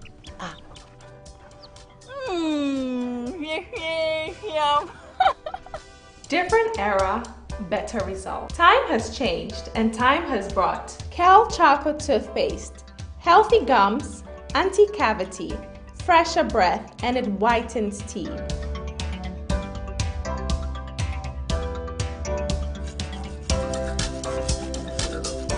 Kel Choco toothpaste, Sankofa. Yenchi, Kel Choco toothpaste. Happy smile. This advert is FDA approved. Buy affordable service plots and lands from Estate Masters. Currently selling our next cottage, located at the newly proposed Airport City, with a starting price of 25,000 Ghana cedis.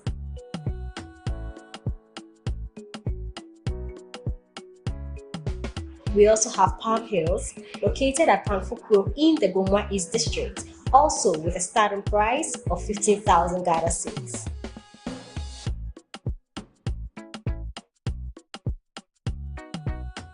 Available also is Coastal Park in Lakleku, which is a 15-minute drive from the Ngo Senior High School, having a starting price of 55,000 Ghana cedis.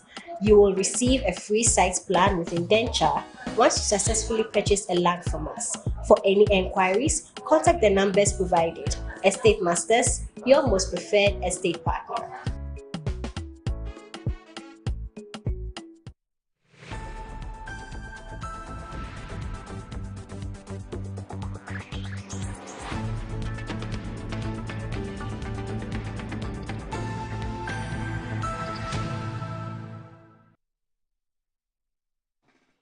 All right, so you're live on Good Morning Ghana on Metro Television. My name is Audu Moro, and I'm here with Mr. Kwesi Pratt Jr.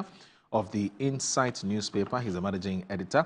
And also Isaac Buamanyako, who is the Honorable Member of Parliament for the Efia constituency.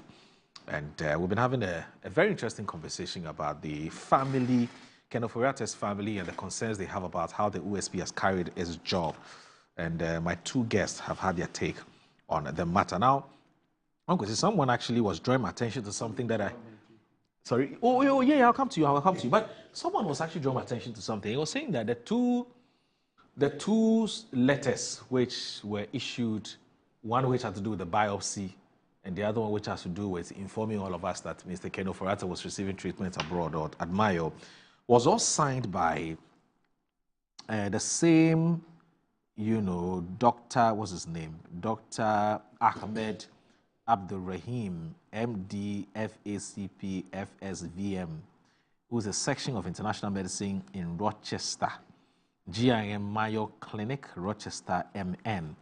Now, he was actually asking, he says, look, please feel free to contact me if you require any additional information or have further questions. Best regards. So perhaps Kevin Taylor should have written to him instead of the hospital. No. Why? But he says he has more information. Master, a doctor. Yes. One doctor. Yes. Who is signing off laboratory reports. Yes. And signing off medical reports. Yes. That immediately raises suspicions. Is he a laboratory technician or is a medical practitioner? We don't know. He can't be the two. So immediately it raises suspicions. He's signing off laboratory reports and acting as a surgeon. Well, where is that coming from?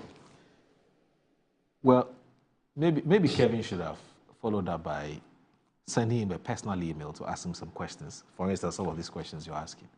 Anyway, so Isaac. Yes, thank you very much, Moro. I think this conversation around Ken Ofori-Atta and the OSP red alert is all much ado about nothing, I always say. Okay. The OSP operates under the mandate of a law, which is the OSP Act. And the powers and the functions of the OSP are clearly stated in the Act. The OSP has power to investigate corruption and corruption-related activities. And OSP has power to enforce its laws when it comes to inviting someone to come to its premises for investigation.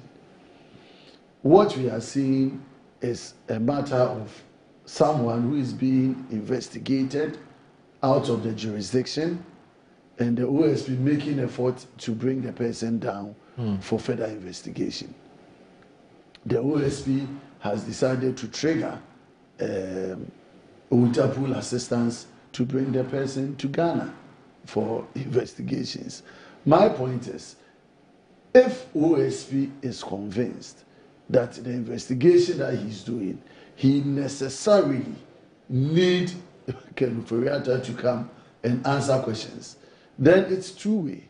You either engage him and find appropriate time that he'll be available, or you trigger the necessary issues that he has triggered and then go and bring him. All we care for as a country is that everybody is not, and nobody is above the law. Right. And anybody that has a question to answer, you have the right to bring the person and ask him those questions. But this media frenzy approach of every time coming to the media to discuss status and bringing in medical conditions or otherwise, I think it's completely unnecessary. If you go for his arrest and the situation is that the person cannot be transported from America to Ghana for medical reasons, so be it. You cannot force anybody who is on the sick bed or anybody who cannot travel according to doctors' instructions to be brought for investigation. These are merely investigation processes. And as Kwesi said, in fact, a man can decide to say something or say nothing when he's being investigated. The onus is on the investigating body to look at the facts before them, get all the necessary information, and proceed to prosecution. And when you go to prosecute, and the person wants to appear, he has a right to come and defend himself. Okay. And so this issue about OSP Kenufria, I think we're overflagging it. I think we are making it appear as if it is Kenufriata, and so someone is calling for special dispensation. Nobody is above the law. But the OSP himself is also not above the law. Okay. So let him work within the confines of his law, trigger whatever processes like he has triggered. Kenufriata, according to reports, is saying that he's going to do a surgery at a day and so on and so forth. When he is also available, I know that he's. Why would he appoint lawyers to go and engage the OSP? It means that he's ready to avail himself for questioning or investigation. It's only a matter of, and I don't want to be in a position where I trust or mistrust an information. It's about people's health. Yeah. So if someone even wants to write to medical facility to confirm whether someone is there for health care or what's the person's locus? More, what is your locus in writing to Kolembu Teaching Hospital to find out if someone is being taken care of in the hospital? Are you coming under right to information? Under which legal authority would the person be making those requests? I'm a journalist who is following up on a developing story in my country. Yes. And it has to do with someone who has served this country before. Yes. I have every right to do that. No. So the right to ask is there. Yes. But the right to be responded to and given those details is also I agree. within They're not under any confines obligation to do exactly, that. within the so all of those things, that's what I'm saying, it's much ado about nothing. If you want to find him, you know where he is. This issue of hidden in. So are you one of those who think that perhaps the special prosecutor or the office, I don't like to personalize it for very good reasons, but are you one of those who thinks that perhaps the office should follow up, travel to America, go and ascertain things for yourself, possibly go and meet Ken there and confirm things for yourself? I've said this time and again on so that we can cross this bridge. I'm surprised. You know the person's location. He has given, you are already in communication with his lawyers. So if there has been an engagement as to can you give us his whereabouts, and I've said the OSP has traveled out of this jurisdiction several locations to interrogate people. This is not the first time OSP would be going out there. So why don't you go and find out? Why don't you send a team to go either to interrogate him there or investigate his health condition? But should that be the template? That is not what I'm saying. Would you approve this template where No. if people can't be found? No. Let's No. follow up. No. So you are dealing with a matter. Okay. You are investigating a matter. Yes. You have a right to access every information outside the person being investigated. The issues being talked about, SML and contract to Chinese company and National Cathedral, these are public offices. These are public authorities who have information. Everything you want to know about SML, it's not about Kenufriata. SML is about an agreement between Government of Ghana, Ministry of Finance, and SML with GRE as an implementing body. So everything about SML is in the jurisdiction. National Cathedral. What is about National Cathedral that is not available to the OSP? Payments that have been made were made directly from Consolidated Fund. People who received them are there. Is it about the decisions that he took? So most of the matters under consideration are already in the public enterprises. So you don't think you don't think that Ken has any questions to answer? No, if he has, that's why I'm saying that you want him personally to be physically present. So let me read something that Sami Danko has said to me. You know, he's in charge of, he's the head of research and strategy at the Office of the Special Prosecutor. Yes. This is what he says.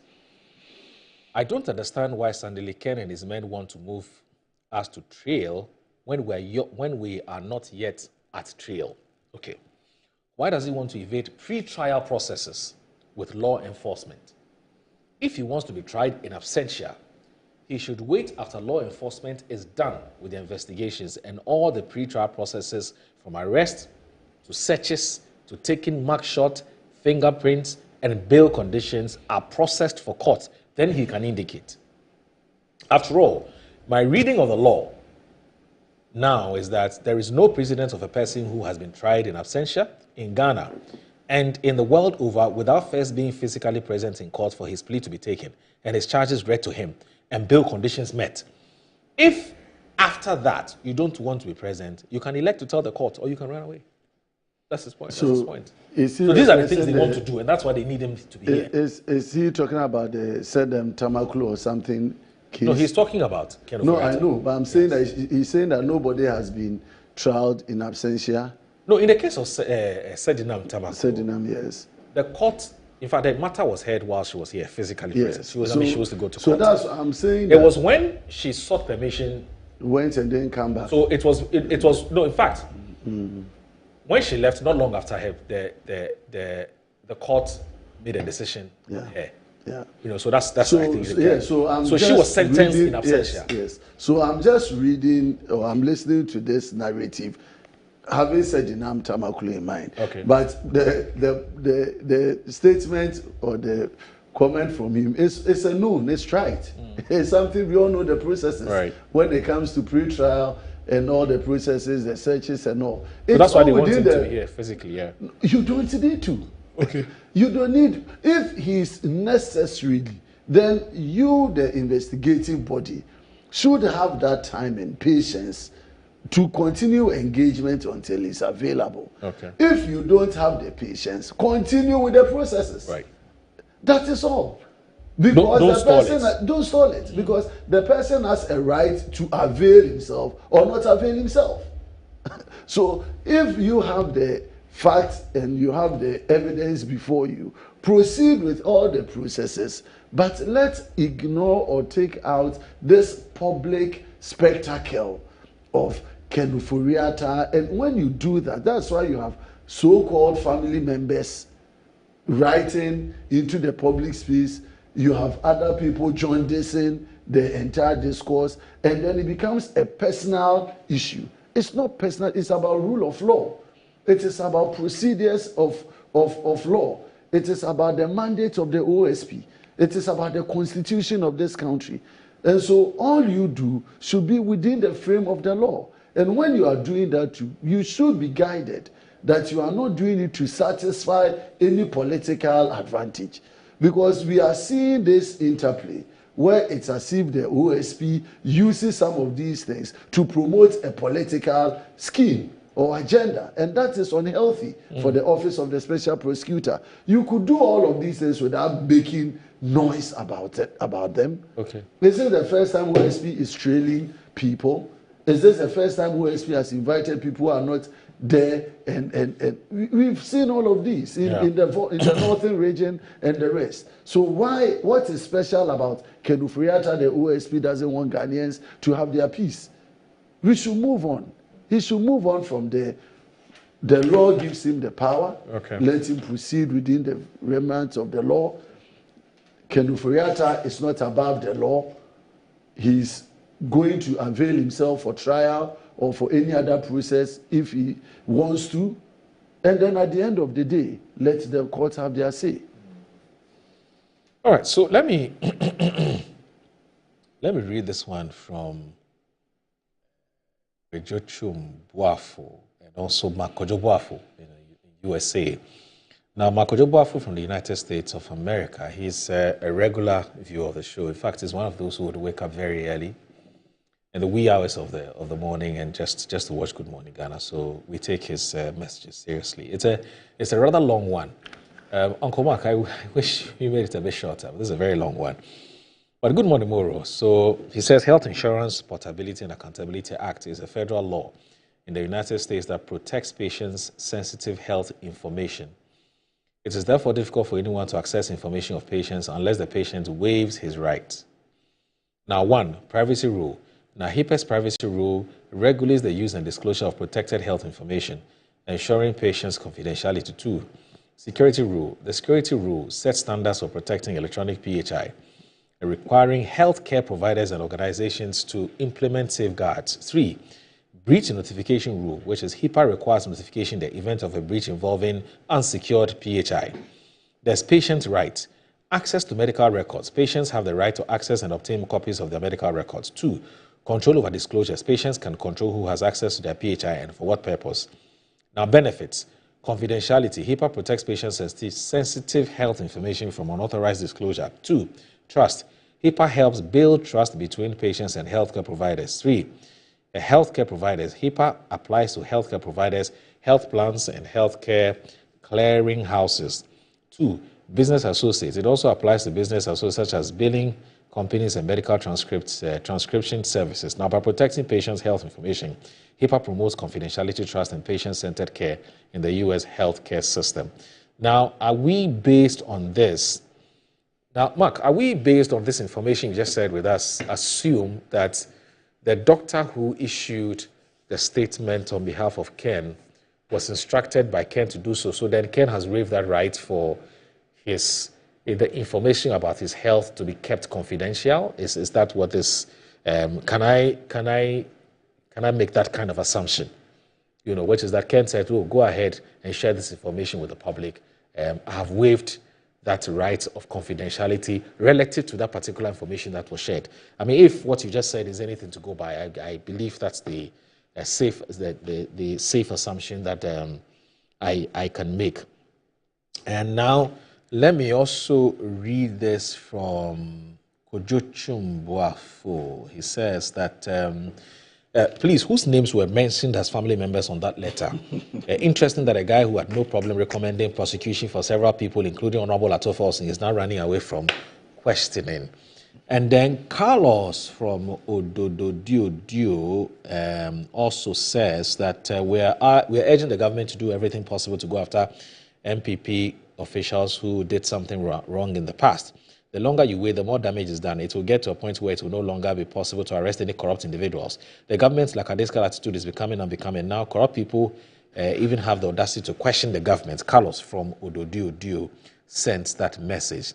Musa Batwa says, "Good morning, Moram. Highly satisfied with the operations of the Office of the Special Prosecutor and the SML Office. Accountability is a cornerstone of any democratic society, and it's reassuring to see the OSP taking steps to uphold it. It's deeply concerning, however, that Ken Ofori-Atta, who should have cooperated fully with the OSP regarding the SML contract, chose instead to evade responsibility. His refusal to engage with the process and subsequent declaration as a fugitive is a serious affront to transparency and the rule of law. No one should be above accountability." Now, okay, all right, Sedu Kwebu, thank you very much for that information. Sedu Kwebu is a very good friend. From time to time, he would share some very valuable information with me. Sedu Kwebu, thank you so very much for that. Anyway, so let me get on with this other story, which has also been making the rounds. In fact, in the last, must have been since Monday, it was one of the most topical issues. And quite clearly, it is still topical because 2 days ago, what must have been Monday or so, the minority held a news conference on it. And I saw Kojo Nkrumah, who's a former information minister and also former Western Housing Minister, lead the charge to address the press on this. Now, today's Daily Statesman has captured it, and it has to do with the 1 cedi per litre, what you and your group are calling the D-levy. The D-levy. Or the Dumsor levy, anyway. So he said the minority in Parliament has proposed a 3-point strategy. Now, before I go ahead with this, are you aware? In fact, yesterday, Kofi Tonto was here, who's the political aide to Dr. Mahmoud Bawumia. Now, speaking about the doctor's strike, he actually mentions that his elder sister passed on because they went to a medical facility, a public medical facility, and there were no nurses there to help, you know. And so, of course, she had passed on, but I think they had to do with the mortuary arrangement, you know, or the morgue arrangement was becoming a bit of a difficulty. And so he mentioned yesterday, in fact, someone just reminded me about what Kofi Tonto said yesterday on the show. Yesterday, you know him. I'm sure he's your good friend. Of course. I know him way back. So we need to do something about the strike matter, strike by the GRNMA, because I'm sure there are many others who are also suffering the consequences of it. Anyway, so today's Daily Statesman said the minority in Parliament has proposed a 3-point strategy to help the government address Ghana's growing energy sector debt, which they say could worsen the already fragile economy if not resolved. Addressing a press conference in Accra, the ranking member on the Economy and Development Committee, Kojo Nkrumah, criticized the government's current approach to managing the energy debt, describing it as ad hoc and overly reliant on what he termed punitive taxes that place undue burden on ordinary Ghanaians. He urged the Mahama administration to adopt a more structured, sustainable, and stakeholder-driven response to the crisis. He is calling on government to reconsider its recent introduction of an 8% levy on fuel and instead implement more effective long-term reforms. Mr. Nkrumah stressed that if the government was truly committed to solving the energy sector's financial problems, it must move beyond taxes and address the structural issues at the root of the debt crisis. The first of the minority's proposal is for the government to expedite the renegotiation of existing power purchase agreements and other energy sector contracts that have contributed to the accumulation of liabilities. Mr. Nkrumah added, many of these contracts, especially the take-or-pay agreements, are unsustainable and are the core of our energy sector debt. The government must finalize renegotiation it claims to have started to reduce unnecessary capacity payments. Industry experts estimate Ghana's energy sector debt to exceed 80 billion cedis, which much of it arising from idle capacity payments to independent power producers and agreements signed without corresponding demand.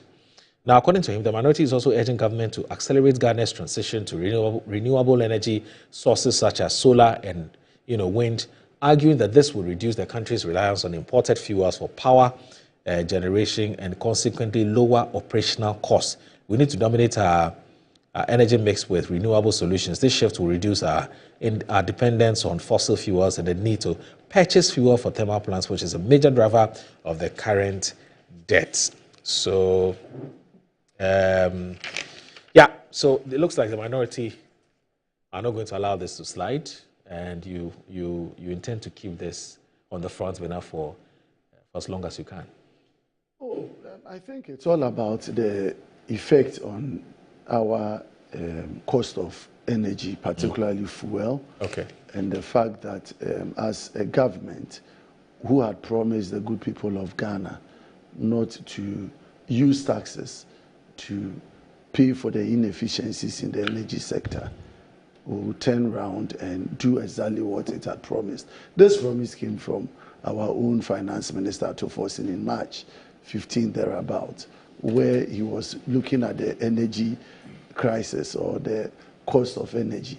And he said that ECG, amongst other energy service providers, were inefficient and that government was not going to use any levy to pay for it. But most importantly, we've had a government which had been in power prior before coming to power. They knew the state of our energy situation. When they came to power, they had the books.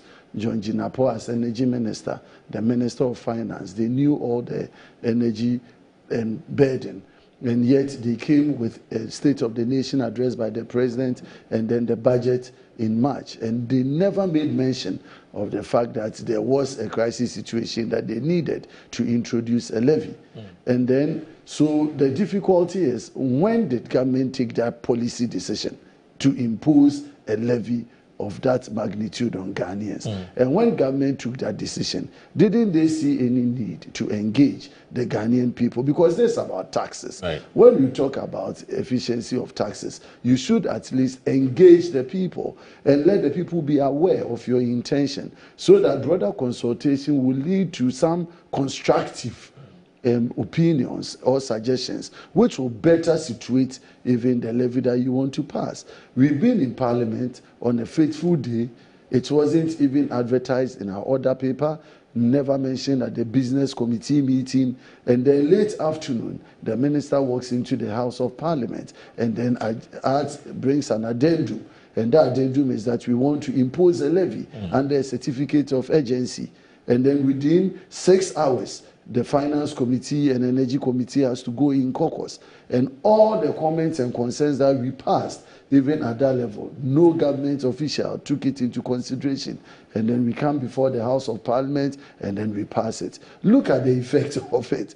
They are talking about raising 5.7 billion cedis for the support of the energy sector, even the inconsistencies as to what they are using the levy for. At one breath, the president is saying we are using it to pay for arrears of energy. And then another breath, the Minister for Energy is saying that we don't have liquefied petroleum gas, and that is fuel. And that is what we need money for. So there's so much contradiction in terms of the intentions of government. So on what basis are we going to measure government? This is not the first time the levy has been imposed. We had it at 95 pesos per litre. Why would you do an additional 1 Ghana cedi? So in effect, we have imposed 195 pesos, 1 cedi 95 pesos per litre. The Chamber of Oil Marketers have complained that the build-up of government levies alone constitute about 26% of the cost of fuel. We have this cedi appreciation, which is giving us some fiscal space. People have provided opinions that when you look at the cost build-up from PURC, even that difference, that fall of appreciation of cedi, gives room for government to have allowed the cost of electricity to stay, so that this whole amount that we are looking for would be paid for by the electricity consumers. And here we are. Government has imposed this 8% levy. You said you were going to take away 2 billion out of e-levy to save Ghanaians. Mahama Yaga said, we have given back to the Ghanaian people 2 billion. And here you are taking back from the Ghanaian people 5.7 billion. Is that robbing Peter to pay Paul, and even doubling up the punishment on the good people of Ghana? So from the part of the minority, we are of the considered opinion that government has been disingenuous. We are saying that government has not been truthful to the good people of Ghana. We are saying even in the law, we have even made mention of sunset clauses. You cannot impose a levy of that nature without giving the people the benefit of knowing for how long. How long are we going to pay the levy?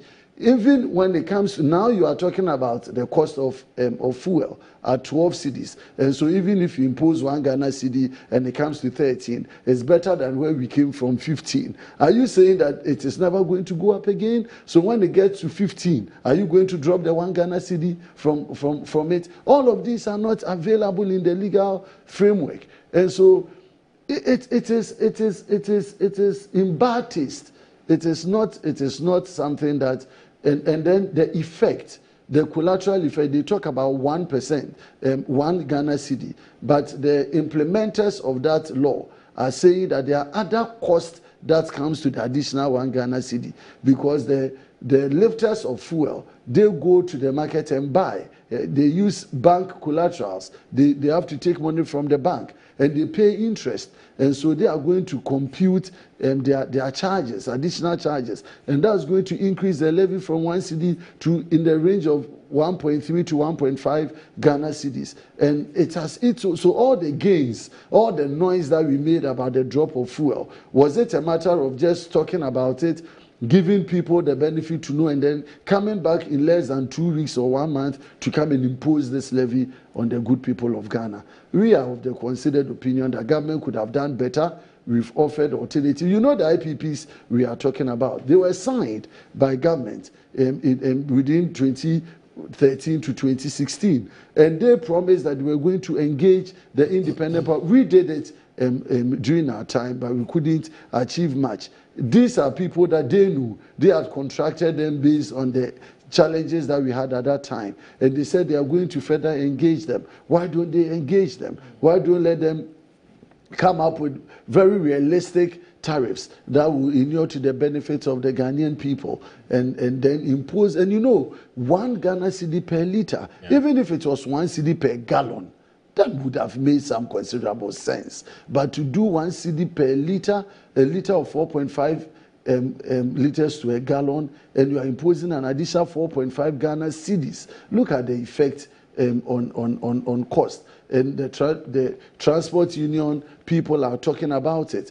Food that we are trying to use this cedi appreciation to try and moderate and see if inflation can drop and food prices can drop. Now, what is the justification in asking transport fares to further reduce when transport fares are likely from the transport unions based on this levy to be reconsidered upwards? So there are so many implications of this, and I think in as much as we all agree that the energy debt has to be looked at, in as much as we all agree that government should come up with mechanisms to address them, we don't think that the approach the government took was in good faith. We thought that clandestinely coming under a certificate of agency avoided the opportunity for Ghanaians to deliberate on it. It didn't give Ghanaian people the options to give government alternative suggestions.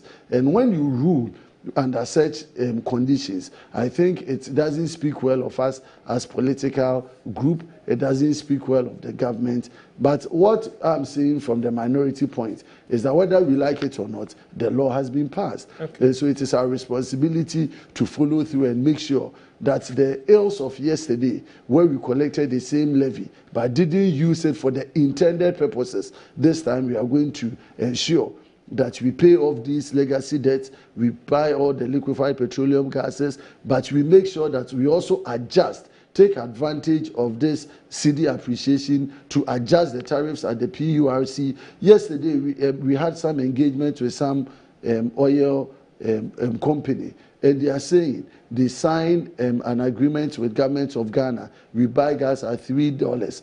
And then now they even want to further reduce it. And yet, government signed an agreement with ENI at a cost of $7. All of these are burdens that we impose on ourselves. And then at the end of the day, it creates a debt, and we turn around and impose that same liability on the good people of Ghana. Mm-hmm. And so it is not good enough, but we take it in good stride. I will appeal to the Ghanaian people to remain calm. I've heard of some demonstrations that are supposed to be embarked. I believe that people have a right to express their displeasure about such gargantuan levy. In the history of Ghana, we've never had this 8% increase in our tax build up by any government at a go. And I think the government should listen, have a revision of the amount involved, so that the Ghanaian people can have some fair and good space to breathe as we recover from all the economic hardships that we've been through. Okay. Obviously. Master, you see, maybe this is the point where I have to give you my advice. In conservationist circles where they are concerned about conservation and so on, NPP members would have been declared an endangered species. And I mean it. Listen, we've just come from an election. And the results of that election is that in 4 or 5 constituencies, in 4 or 5 regions, NPP has no representation. Complete zero. Zero. Complete zero. In another 5, your representation is just 1. 1. The whole region, 1 MP, and so on. You have ended up with a situation where sometimes it is said that we have 88 members of parliament out of a total membership of 276. If I were in your shoes, I'd be very, very careful how you pitch issues. You understand? How you conduct yourself. Because this is a party in huge decline. And it's about time you began asking yourself, why this huge decline? And it seems to me that the reason for this huge decline is that many, many of us are beginning to see that your posturing is nothing more than what it is. Just posturing. Okay. You were in power for 8 years, 8 long years. You left power with a power sector debt of between $3.1 billion and $3.7 billion. This is your legacy. And after 4 months in opposition, you are turning around to tell us how to solve that problem that you left. Moro, do you understand what I'm saying? I get the logic. After 4 or 5 months in opposition, you have turned around to tell us how to resolve that problem that you couldn't solve and left behind. And you expect the people of Ghana to take you seriously?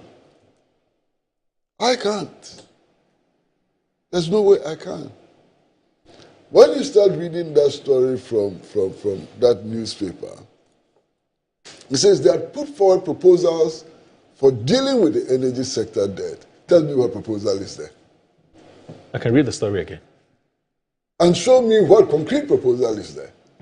There's no concrete proposal. We have an energy sector debt which is ballooning. We need to address that problem. How do we address it? That is the issue before us today. And I listen to my brothers and my friends and say, oh, you took out e-levy, which was yielding a little over 2 billion, and then you brought in this petroleum levy, which is going to yield 5.4 billion. 5.7. 5.7, thank you, 5.7 billion. And therefore, it is a rip-off. What kind of calculation is that? Why do you just concentrate on petroleum levy and e-levy? But there are many things that you could bring into the equation. One of the things you could bring into the equation is the drop in inflation. That's a factor you cannot ignore in this calculation. The other factor you cannot ignore in this calculation is the fact that within 5 months, the cedi has dropped to, as at yesterday, 10.3 or so. That's another factor that you have to take account of. Okay? So there are many things which you could bring into the calculation to net them off, to establish whether there's a rip-off or there's no rip-off. And I'm surprised that today you have a minority or an opposition which is still complaining about the cancellation of the e-levy. Go to the last campaign. Massa, I beg you, go to the last campaign. Who in the last campaign did not campaign that when they come to power they remove the e-levy? Exactly. Who in the last campaign? Yeah, so Dr. Bawumia was complaining. Yeah. That e-levy was such a bad thing that his own government imposed. It was such a horrible thing that his own government imposed. Indeed, even on the thank you tour, he kept saying that they lost elections because of e-levy. Because it was not properly conceived, it was not properly sold, and so on. So stop talking about e-levy, because all of you agreed that e-levy was bad and had to be cancelled. Yeah. Okay? So don't bring that e-levy matter into the equation. The two of you agreed, all of you agreed that e-levy was bad and needed to be withdrawn. It's been withdrawn. Now, this problem, the energy sector debt or the power sector debt, would not have arisen if some measures which were put in place, I think in 2012, were made to develop. ESLA was imposed on us for the specific purpose of retiring the energy sector debt. Yeah. What did you do to ESLA? You came and used it as a collateral for obtaining more loans, to increase our debt burden and so on. That's why we are here. That's one of the reasons why we are here today. You understand? And I think it's important for you to appreciate that. It's important for you to admit what you did which brought us here. In any case, the energy sector debt is not new. And the imposition of levies and taxes as a means of dealing with that problem is also not new. I recall that in 2001, when President Kufuor took office, there was a huge debt at Tor, the Tema oil refinery. What was his solution? The imposition of the Tor debt recovery levy, which I suspect we are still paying. Check the price builder. You'll find that we are still paying the Tor debt recovery levy. That is from 2001 under an NPP administration. Now, this 1 cedi levy which has been imposed, before the imposition of the 1 cedi levy, the levy existed. We were paying 95 pesos per liter as levy. That's correct. The only thing which has happened was that this new administration has added 1 cedi. Wait. So instead of 95 pesos, we are now paying 1 cedi, 95 pesos. Yes. But the levy existed. Yes. It is not a new levy. Yeah, it's the quantum that we say is fantastic. huge. It's not a new levy. Yeah. It's an old levy Yeah. which existed in your administration and so on. You understand? Now, there are some challenges that we can all speak about. And that is the fact that if you take the energy sector, there's a lot of waste in the energy sector. It's established that there is profound mismanagement in the energy sector. These are established facts. Now, if you take electricity supply alone, the line losses are beyond what is reasonable. And we know what causes line losses and so on. Yeah. You know, and so many problems. For system losses, yes. So if we want to address the energy sector debt, we need also to pay attention to the inefficiencies in the sector. Because if you don't deal with the inefficiencies in the sector, you'll be imposing levies, and the problem will not go away. So we need to address the inefficiencies as part of the measures which will help us to deal with this mounting debt in the energy sector. Okay, so unfortunately, time is up. Oh. I know. It's okay.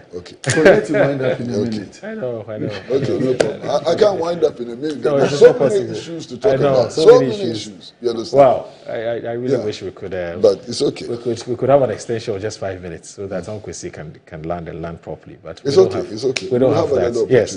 But let me say happy birthday to Neil Ati Van Der Poel. He turned 60 today. The honorable former member of